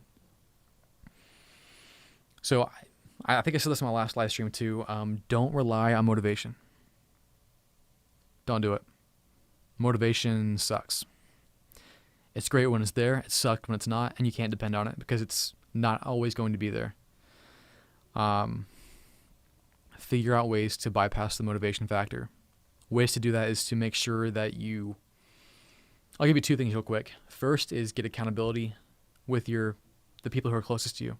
So whether it's your boss, tell your boss man, hey, boss man, boss woman, whoever it is, I'm going to get my CCNA and I need someone to hold me accountable. So I'm committing to you. Here's kind of a pact we're going to make. Here's my date, my deadline. Can you help me commit to this? Talk to your spouse, significant other, friends, whatever. Make that agreement. 2, time and a place. Don't let your study time become a thing of guesswork or a thing of chance. Like, oh, I plan to study when I get home. I don't know what I'm studying today. I don't know when and where I'm going to do it, but I plan on doing it. No, don't do that. Every day, know when you're going to do it, where you're going to do it, and what you're going to study. Have that plan beforehand. So when you wake up in the morning, if you know you plan to come home that day from work and study, know it's going to be at your desk, know what your plan is. So today I'm studying, let's say OSPF. I'm going to lab OSPF. That's what I'm doing. At minimum, bare minimum, I'm going to lab up OSPF. That's what I'm doing today. And have that lab ready, have it planned out, have what chapter you're going to read or follow, have what lab you're going to follow, and then communicate to whoever is at home that might otherwise distract you. Say, hey, today, between the hours of 7 and 8 p.m., I am studying, and I need you to be okay with that, and let's negotiate that and talk about that, and I need you to also hold me accountable to that, because it's easy to get home, and you're all tired, and you're like, man, Netflix just posted a new show, and it looks awesome. No. You got a time and a place. Motivation can be derailed easily by Netflix. I know that. Don't let it come to chance. You will lose motivation. Go into this knowing that, and be prepared in those situations. And it's even more important because you're busy. Man, I know. I've had what many people would consider a large family the majority of my career, and balancing work and study time. And it's tough. It's tough because you have a finite amount of time, and most of the time it's not finding time, it's borrowing or stealing time away from things that are important. That happens. It might be spending less time with your kids, knowing that it's going to pay off because you're creating a better future for them. So I know it's rough, but take those two things and do those. And the other thing I would say is find downtime to kind of fill in those blanks. So like when I don't know what your life's like and what you do on a daily basis, but like a lunch break, do one lab.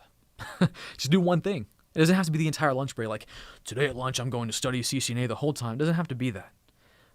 Do one thing and then enjoy your lunch. But just say you're going to do that one thing. One thing. That's it.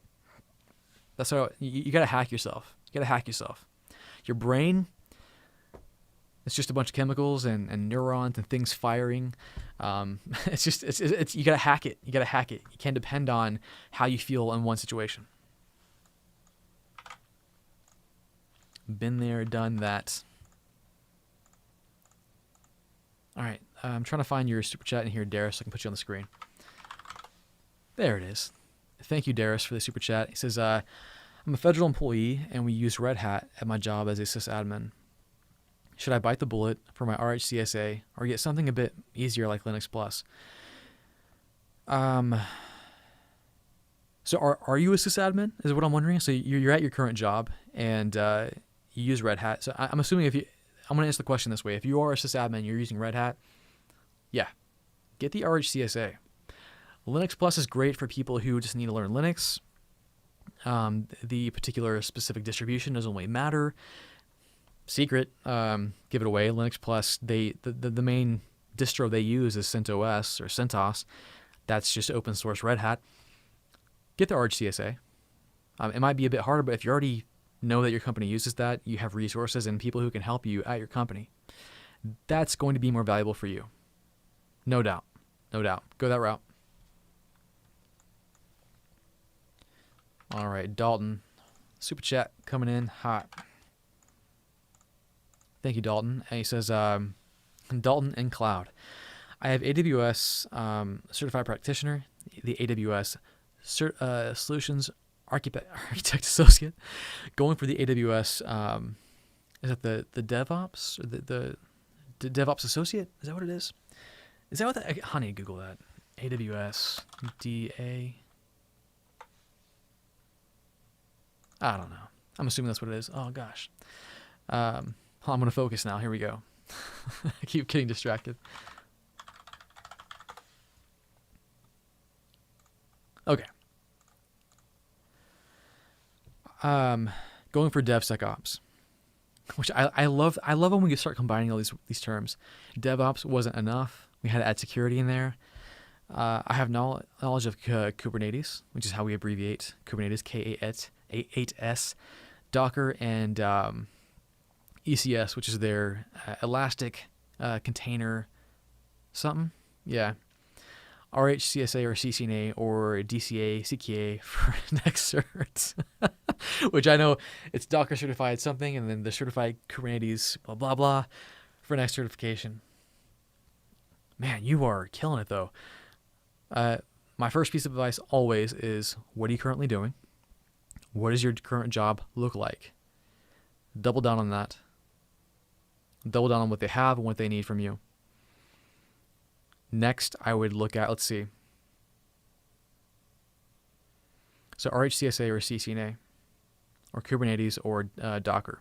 I think learning solid networking skills or learning solid Linux skills are more valuable than knowing Docker or Kubernetes. I can get the basics of Kubernetes in an afternoon. I can lab it up and play with it in 2 days. Same for Docker. Both of those skills require networking and Linux.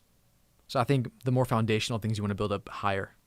And then Docker and Kubernetes are kind of one of those two things that just kind of build up from those skills you learn, and they'll be a lot easier to tackle. But yeah, I would say RHCSA. It comes down to RHCSA or CCNA, but I think for cloud, you probably be more, you better served to learn Linux, so RHCSA. That's just my opinion. If someone in the chat has a better insight to that, listen to them, because I'm not the end all be all. Thank you, Louis, for the super chat. It says, please interview Gwyneth Pina. She is an Azure cloud engineer. She would provide perspective from Azure women in the cloud. All right, I want to jot that down. Thank you for the recommendation, and as long as she's willing, I will interview her. Azure. I'll reach out. Appreciate it. Huzzah, gamers. I love these names you guys have. Thank you for the super chat. And they say, I was an IT network guy for almost 15 years. I then suddenly started having panic attacks. What job should I look for now? I need a low-stress tech job coming from being a stay-at-home dad for 2 years. Feel you there. My goodness. One thing I don't always talk about, I have, but I don't always talk about it, is because I try to stay positive, upbeat, and I do get excited about this stuff. Like, this stuff's awesome. But IT is stressful. There's no getting around that, because when you're working in IT, you're controlling the important part of the business, the part of the business that runs everything. When it goes down, you're the infrastructure, right? So when IT goes down, the business goes down. The business loses money. Like it does. And they've got numbers on that. They got metrics on that. So when this network goes down or this server goes down, they put a dollar amount on that, and that's heavy on you. If you've ever been in an outage and it's on you to fix that system, that is the most stressful day of your life. Every time it happens, it's the worst. It's even more worse when you get that late night call, talking like 3 a.m. You get that call, hey, this stuff's down. We got to get on an all hands on deck kind of situation and figure it out now. Nothing worse than having no coffee, being half asleep, trying to remember complex things and troubleshoot complex things. Super stressful. So I hear you. And if you're a person who you have problems with handling stress and you are prone to these kind of things, you might want to have that as a factor in your consideration. Not all IT jobs are like that. If you have a stressful IT jobs are jobs where the companies aren't as big and aren't as organized. So I've been in companies to where the organization was not great. Now the company was fine, but the organization of how we structured our IT department wasn't great. So we try to get 5 guys out of 1 guy as far as having experience and the labor. So most of the time I'm always on call. I'm always getting the call. So no matter what, like when I worked my 2 companies ago, when the phone system went down, doesn't matter when it was or what was happening, I got the call. if the phone system was up. But it didn't matter. Like, I got the call. That's a horrible situation to be in. So you want to find a job in a company where it's made. So long story short, I went from that kind of situation, which is a medium to mid-sized company, which those companies are great to learn at, not great to live at because they are more stressful. Moving into a larger company that has money to pay for 4 of you. Basically, so there's you, and you know what you know. There's 3 more of you who know what you know. 3 other guys, 3 other gals who are good at what they do, and they know just like you. So that's the company you want to be at because things go down. It's not just you. It's someone else. They can help you. The stress is load balanced, to use a networking analogy. That's easier. Having a second pair of eyes, having someone with you to shoulder that burden lowers the stress. So my answer to that question is find a company who's larger, who has more money to spend on staff, who has that kind of stuff built into it, who has on-call schedules. My company that I worked at in the past did not have an on-call schedule. The on-call schedule is that, hey, you're on call. I don't care what your schedule is. So find a company that has on-call schedules, that has people who can help you. That's lower stress. So the company I worked at with that had that system built in, yeah, there was stress, but like it was, man, just crazy low compared to my other company. Beyond that, I don't think I know of an unstressful job unless you come in at a lower level. So maybe you're just a lower level tech support, and you're not the final tier, right? You can always escalate. It's less stressful when you can escalate. It's so much more stressful when you are the last rung on the escalation tier. That's stressful. Being the last guy, like, you're it. If you don't know it, then it's going to be an all-nighter because you have to figure it out. And then don't go to a company that's afraid to invest in support, because been there. It's where I had to figure out everything. Most engineers have the cushion of being able to reach out to Cisco, Palo Alto, F5, whoever it is, and reach out to their support team and have that backup, a second set of eyes. So most of the time at a company like that, an issue happens, the first thing you do is you open a ticket and you get that process started. So you start figuring it out while you have another engineer at Cisco, another engineer at F5 or wherever it is, also working on it with you or separately or whatever. Fastest way to that resolution. So your boss comes up and says, hey, what's the status update? Oh, I'm working with Cisco. The guy's checking it out. We got this covered. That's better. That's lower stress. Better than a boss coming up and saying, hey, what's going on? You got to fix this now. You're the only guy here. Why isn't it up yet? That's horrible. And soapbox moment. Also having a boss who understands that. So I've been in jobs where my boss wasn't exactly technical, more a manager, and didn't understand what it took to keep things up and keep them running and what it meant to troubleshoot. That's rough. So all those flags you want to look for. And good luck in getting back in the workforce. That's got to be hard. But I know you're going to be awesome. Thank you, Patrick, for the super chat. I'm going to lose my voice soon, guys. I won't be able to record my Kubernetes video tomorrow. I have a CISSP, CEH, and doing OSCP. I see most pen testing jobs pay poorly compared to system engineering. Any thoughts? I haven't looked into salaries on pen testing, but that's interesting. You may, my thought on that is, well, what do you want? Because that may be the case, that you learn all this stuff and you're getting paid less than a system engineer. So if you love pen testing, it might be one of those passion projects where you go into it knowing you're going to make less money than what you would otherwise. If money's an important factor for you, more important than just loving pen testing, maybe getting to more enterprise security, maybe be on the security front of securing your company instead of being the pen tester. That's a good insight. So yeah, I would think about that. Because I haven't really looked. I need to make a video about that, about pen testing salaries and what it looks like. Because I know system engineers can make killer money. Network engineers can make killer money. Cloud engineers can make killer money. That might be a better solution for you. And you know what?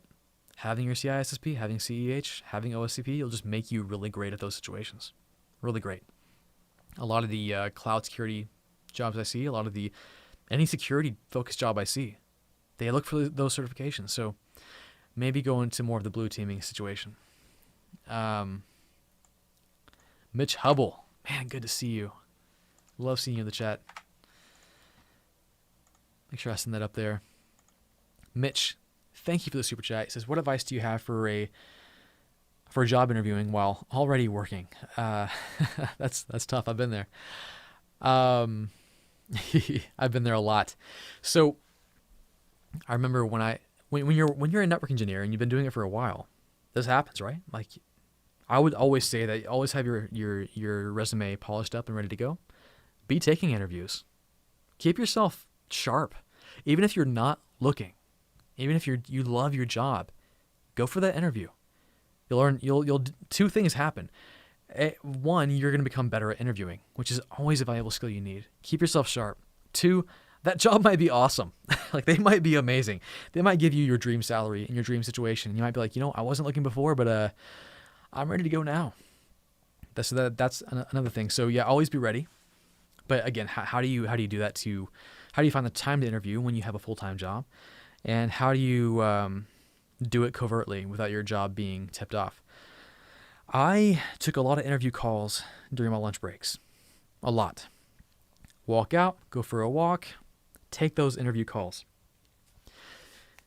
Then as far as interviewing, it might be better now during the situation most interviews are remote, so that's probably better for you now. But I just had to take time off, or extended lunches, or a work from home day. Just those kind of things. You don't want to lie. You want to say, I got this great dentist appointment. I got whatever. You don't want to do that. But yeah, you might have to take time off. Take a day, whatever, and do that interview. But that's my advice for you, Mitch, is if you're even thinking, I would say just try to interview when you can. You don't want to zap away your vacation time just to do it for fun. But if you can find a way to do it during your lunch break, or if you're actively looking, you might want to take some time off. But yeah, keep doing it. Keep yourself sharp. See what other people are looking for as far as skill sets. You're doing great. That's fantastic. Great idea. And yeah, that's what I would say. Got a super chat from Knack Lock. Gonna throw it up here real quick. Make sure I didn't miss anything else from you, so I'm gonna type your name in here. So I just got my first Dell PowerEdge for my home lab.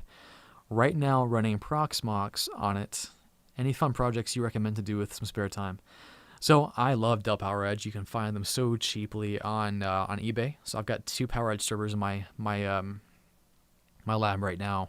Proxmox is a alternative hypervisor to some of the big boys like VMware. So I use VMware just because I try to simulate what I would see in a real world environment.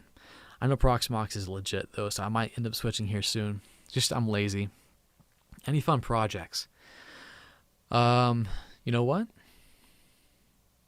If you're up for it, I'm making a Kubernetes video tomorrow, and that could be fun. So deploy a few Linux machines, run Kubernetes on those bad boys, and have fun with it. But there's limitless things you can do right now on your servers. Make a Plex server.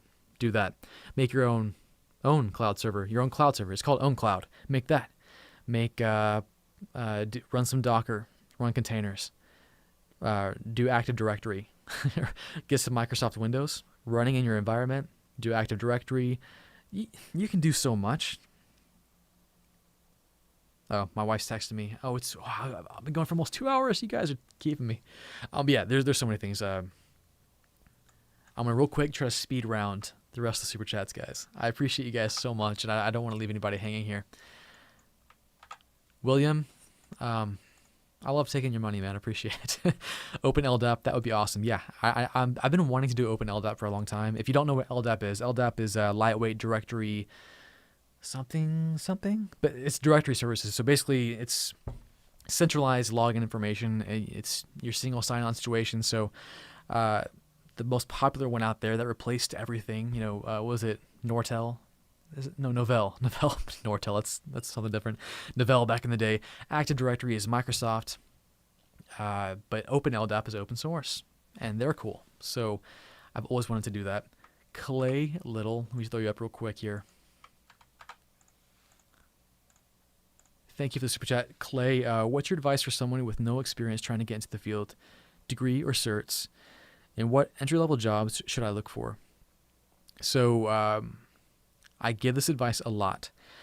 One thing is you have to take what I'm saying with a grain of salt because I don't know where you are, what you're like, and that's to say like what your strengths are. You might be a great communicator, and it doesn't matter. You can come into a job interview and just be like, I'm the boss. You can convince anyone to do anything. And you might be more reserved, and that's fine, but you just have to play to your strengths. And then, of course, where you're at is a huge factor. Where are you in the world? That's going to be a huge thing. If you're in the U.S., I would say you can skirt by without a college degree. Anywhere else, I can't vouch for that. I don't know with certainty. What I do know, what I have demonstrated here in the U.S., and many people I've talked with, and my brother as well, you can skip a degree, go certifications, and be very, very, very, very extremely successful. Degrees are expensive. Certifications aren't. So that's my advice there. Kind of weigh that. Not all jobs are very friendly with you not having a degree, but most are nowadays. So I would say the beauty of it is a degree, you have to go, apply for college, you have to get financing, all that stuff, all that jazz. A lot of hurdles. Certifications, you can start right now. Like seriously, like as soon as you're done watching this live stream, you can start right now on your CCNA. You can start right now on your A+. IT Pro TV, use my coupon code NetworkChuck, you get 30% off. That's $20 a month. You get the world you can study for right now. Udemy, you can buy a $10 course. I mean, you can, golly, do so much right now. So the beauty of certifications is that they are crazy valuable, and you can start right now with a low barrier. And then as far as what entry-level jobs should you look for, start looking for help desk. So get your job searches going. LinkedIn, Indeed, Dice, wherever it is. Search for help desk and start applying. I don't care if they want 5 years. Doesn't matter. That they're gonna have to be okay with what you have, which might be nothing. Those are wish list. Be prepared to just ask for, or just be prepared to apply for whatever. So apply for everything and anything. Polish that resume. Let people know. So I don't know what you've been doing. If you've maybe been customer service oriented, working at Starbucks, Jack in the Box, I don't care. Tailor that stuff to what your goal is right now. So say, hey man, I'm looking to get into IT. I'm a great people person. I can help people. I can communicate well. I can help them solve problems. That's what help desk want. Help desks can teach you IT. It's really hard to teach customer service. If you can demonstrate that, poof, you got that best foot forward. So look for that. If you have a hard time finding help desk, look for like computer repair jobs in your local area. So like my brother started out working for a computer repair shop in our hometown, a small little repair shop.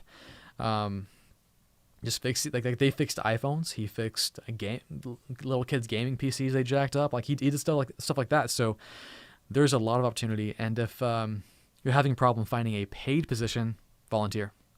Because you're right. You have the right mindset, experience, and you got certifications, degrees. They waiver depending on where you are. Experience is always king. Always. So getting that experience is golden. Volunteer work might be your best avenue into it. Volunteer work often leads to a paid position. Network with people, volunteer, be helpful, be willing to help out with people.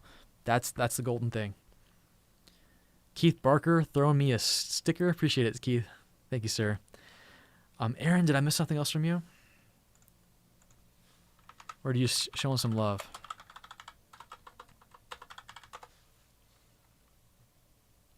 Oh, just showing some love. I appreciate it, Aaron. Hope I gave you some good advice on remote work.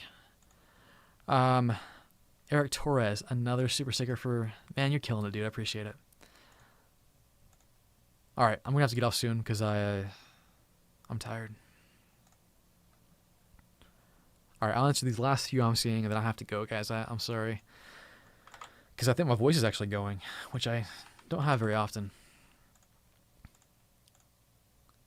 So Solomon Assad, thank you for the super chat. He says, I lost my job 4 years ago, which is rough. I'm sorry about that.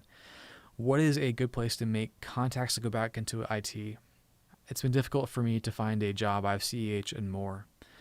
So I don't know where you are, but I know here in the US, there's meetups for people who love technology. So like, for example, Cisco.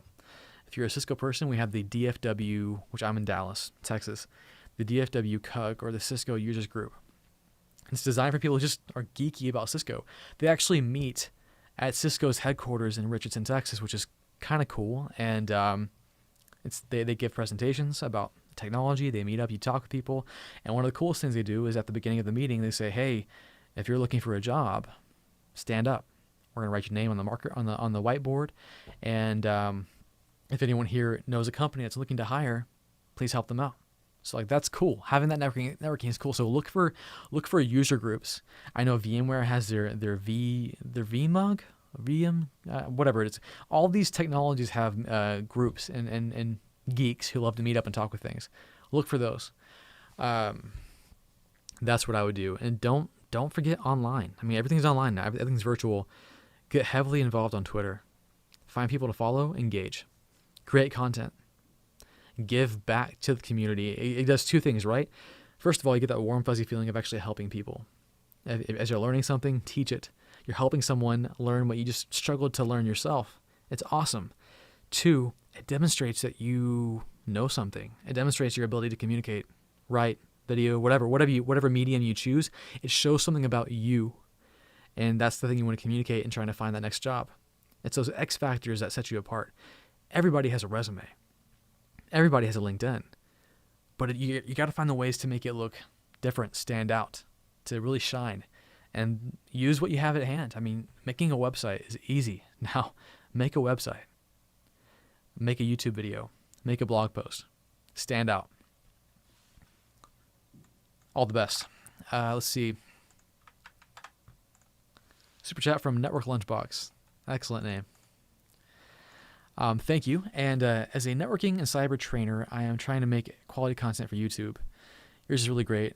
I refer all my students to watch you. Keep up the great work. Oh, that means a lot. Thank you so much. I appreciate it.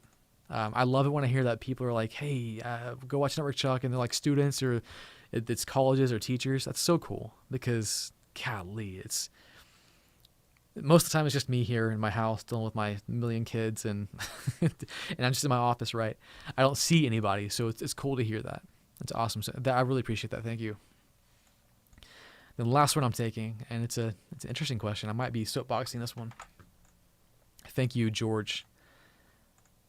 It says, do you think Cisco VoIP or CUCM, which is Cisco Unified Call Manager, is dead? Or no, not Call Manager. Cisco Unified Communications Manager is dead. I noticed a lot of companies are migrating to Microsoft 365. They can achieve the same goals with fewer money. No, I don't think they're dead, but they are changing.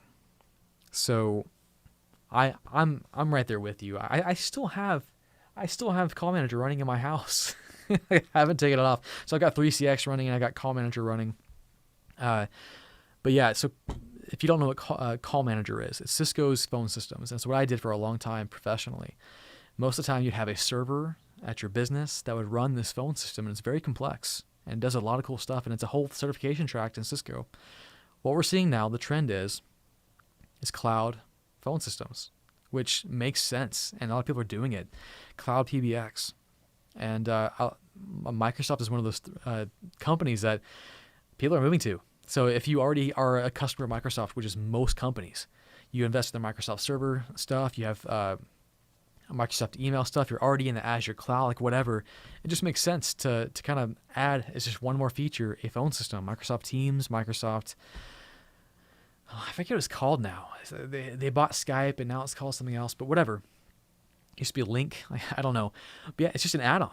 And you get all these other companies who have solutions for phones. That's just an add-on. So why should someone go Cisco?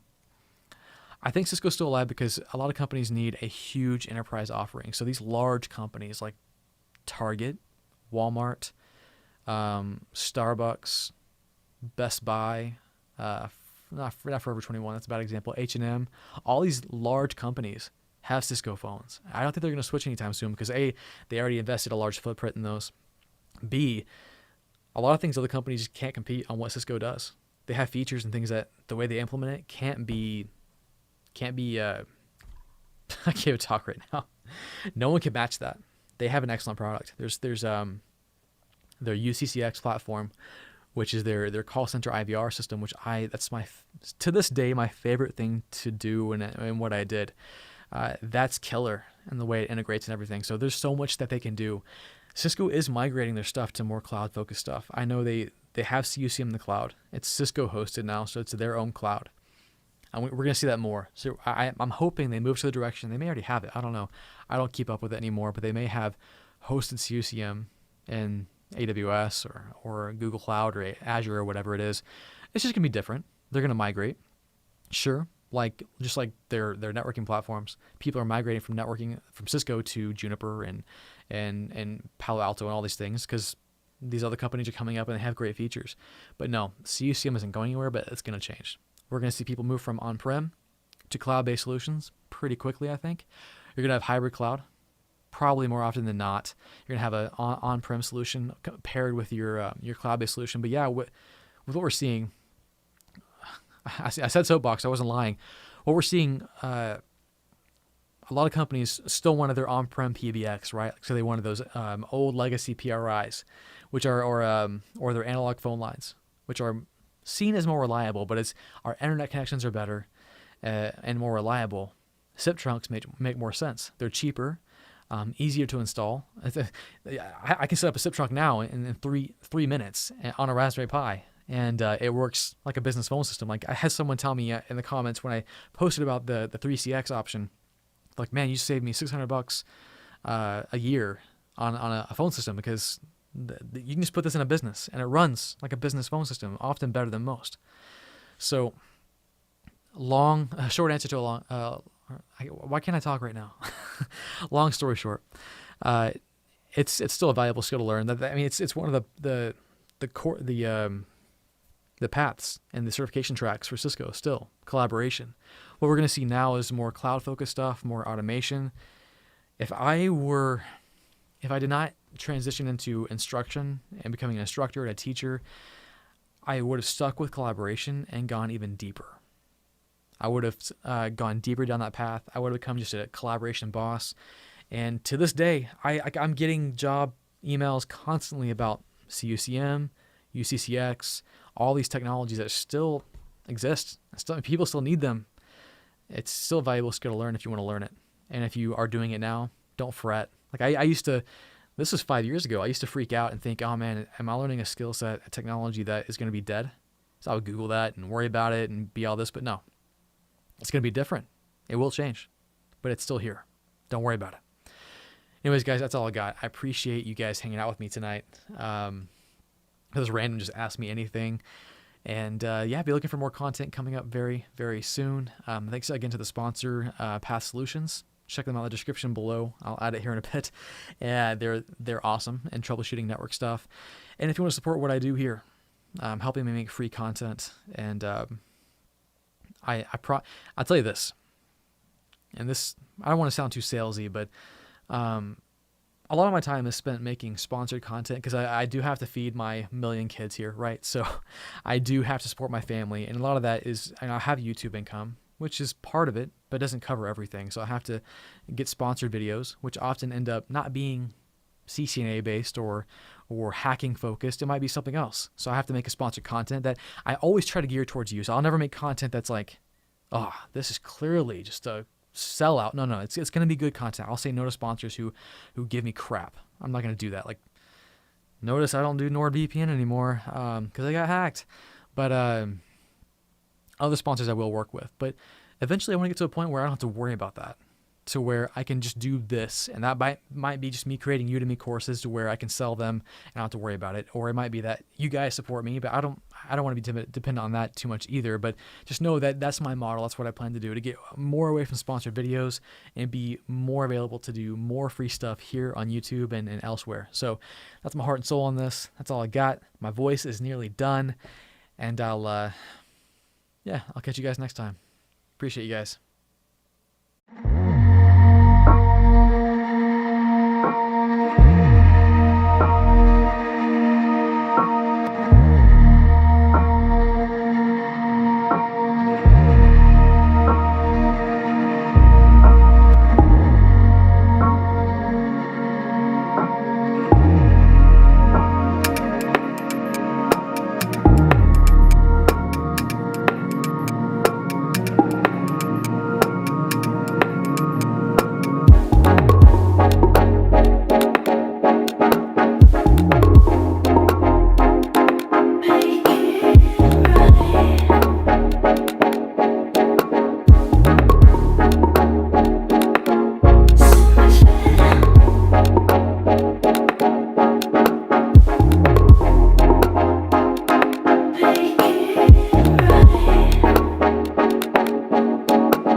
when you thought I was dumb, but I'm not. Like any good Marvel movie. Not comparing myself to Marvel, but maybe one day. I've got the end cap, the end screen, the secret at the end, where I give away a bag of coffee. If you don't know what I do here, I give away a bag of my own brand of coffee that you can buy to help support me. And by the way, I lose money on this because I give too much away. But anyways, doesn't matter. Andre, I hear you. I see you. You came in after best path for I can't talk right now. Best path for pen testing. Andre, I would say the best path right now would probably be going and starting with the basics of learning networking, security, Linux. So maybe getting Security Plus, Linux Plus, CCNA. Make sure you have that foundational stuff down. And I'm about to put my coffee stuff in. So the website is, I'll answer the question here in a bit. Andre, 1 second. The website is networkchuck.coffee. I'm going to give a gift card code here in the chat. It's going to give you $20 to buy whatever you want. Usually it's a bag of coffee. First one to use it gets it. If you get there and there's only $3 left, it means you're too late. About to post it. It's already in there. I'm about to hit enter. Anyways, Andre, as far as a pen testing specific certification, CEH is good, but only good if you have a company sponsoring you because it's super expensive for what it is. OSCP is the gold standard when it comes to this kind of stuff. It's not cheap either, but it's the path you want to go down. But that's what I would do. That's the path I would take. So make sure you get the basics first, because again, hacking and pen testing is just building on skills that you should already have as a prerequisite. That's sysadmin, Linux, networking, whatever. Anyways, hope that answers your question, Andre. Appreciate you coming in, even though you thought you were watching me live, but you weren't. Here is free coffee, gift card code, bam, now. Get it. And first person to use it at networkchuck.coffee gets you some stuff. Again, appreciate you guys. And I'm tired. I'm going to go sleep, or actually I need to go eat. I haven't eaten today. Later, guys.